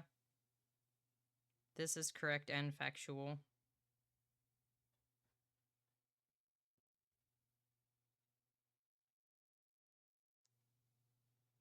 Ugh. But yeah, Monday. Monday? Let me look. I have an interview Monday. Oh my god. Tuesday is the Maress and P anniversary. Shit. Wait, let me message Moki if we're doing anything. It's so funny because I remember before I came on this trip, I made a joke about like, oh, I should bring my Merbite cosplay and we could do Bite and Zypher. But then obviously that's not gonna happen because I forgot and I didn't bring it, and also I think you'd rather die than cosplay Zypher. I think it'd be fun once. Yeah, yeah. I don't know if we planned anything. I need to message Moki. Okay. Moki, what are we doing for the Mer SMP anniversary? Moki, help. He was like, yeah, that sounds like a good idea, and then I don't think he ever planned anything. Yeah, it's the anniversary. I think in the VODs, I'm right at the Bite and Zypher falling out when I first learned of the server, and things are getting heated. Do you mean the cutscene with Elodie? Because that's their fallout. Wait, their first one. Oh, wait, no, sorry. The first time they argue is about Sella. And then Bite comes back and then is like, actually, fuck you. And then that's the second time they argue. I forgot. Dude, it's been a long time.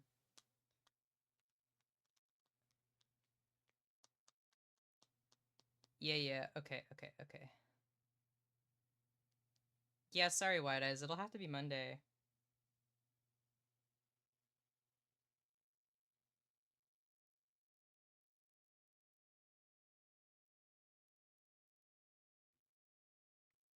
He forgot, but he wants to do Cast Among Us. I told him to say something, so I think that Monday I'll stream, and then Tuesday I'll be around for the Marissa and P anniversary, but I don't think I'll stream it. And then I might stream Wednesday. I don't know, but I'm not gonna be streaming Friday, and then I go home that weekend, so I will be back in my country in 2 weeks. I haven't seen the bit where they confront Elodie yet, but I meant like the end right before that. Him. I don't know. I don't know. I just told Moki to say something for Tuesday. I don't know. But yeah, you'll see me at least Monday, and you'll see something of me somewhere Tuesday. Yep. So much time for kissing. What? Do you have $300, White Eyes? I actually could really use $300 right now, so if any of you guys have $300 that you're not using, Yeah. I'd love it. Yeah.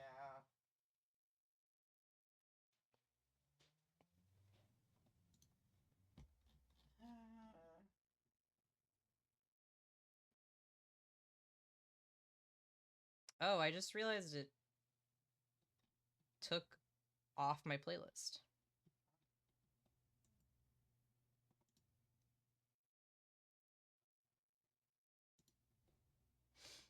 I only have 200 something, unfortunately. Bro, I'll take fucking anything.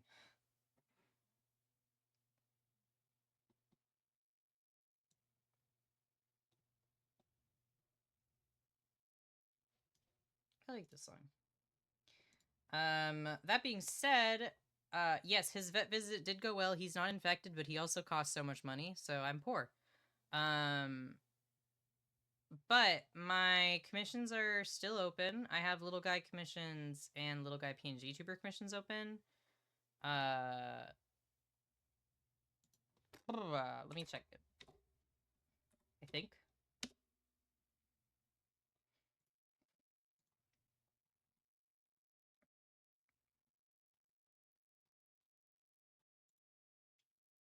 Yeah, I have little guys and I have little guy PNGs still open. That are cheaper alternatives to my other ones.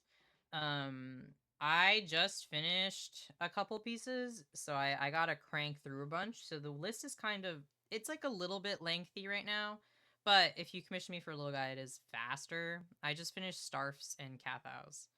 And yeah, you can commission me or just give me money if you want. Either way. You also don't have to do anything. It's chill. I don't mind either way. But thank you guys for coming to my All for the Game TED Talk. Did you like it? You don't have a choice.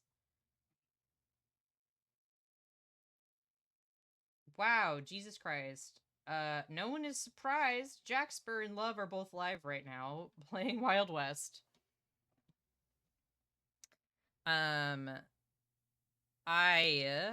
am going to raid you guys to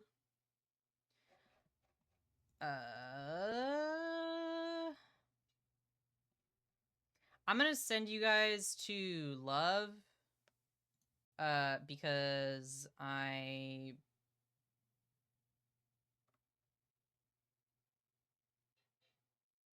sorry, I got distracted watching their stream. I'm gonna send you guys to Love because I don't think we raided Love in a while, and we raid Jaxper quite often. So we're gonna raid them. I will be live again on Monday. I don't know what the fuck we're doing, but we're gonna be doing something. Thank you guys so much for coming and hanging out. I hope you liked my book talks. And yeah. I love All for the Game so much. I have it's good. Anyway, I will be thinking about it for the rest of the night. We are going to be raiding Love. You can copy and paste my raid message and get to the other side, or use my raid emote, whatever you prefer. Love is currently on Wild West SMP. There goes my phone. Love is currently on Wild West SMP, which is my Minecraft roleplay server about cowboys stuck in a time loop. It's a good time. A lot of people think it's Westworld. It's very, very amusing to me because I just started watching Westworld. But Love is currently streaming on it, and I think is in character and out of character, and just having a good time. So enjoy the good vibes, and I'll catch you guys on Monday. Love you guys, appreciate you, and that's it for me. Good night, everybody. I hope you have sweet memories and dreams of sports that don't exist and the fucking mafia, apparently. Okay, bye everyone. Bye-bye. Bye. I don't need my phone, it's fine. Okay, bye. What the fuck? Hi, Sen. We're leaving now. We're gonna raid Love. I just saw you on their stream. Get back over there. Bye, everybody. Good night. Good night. Bye. Go be kind and loving to Love, like her name says. Okay, bye.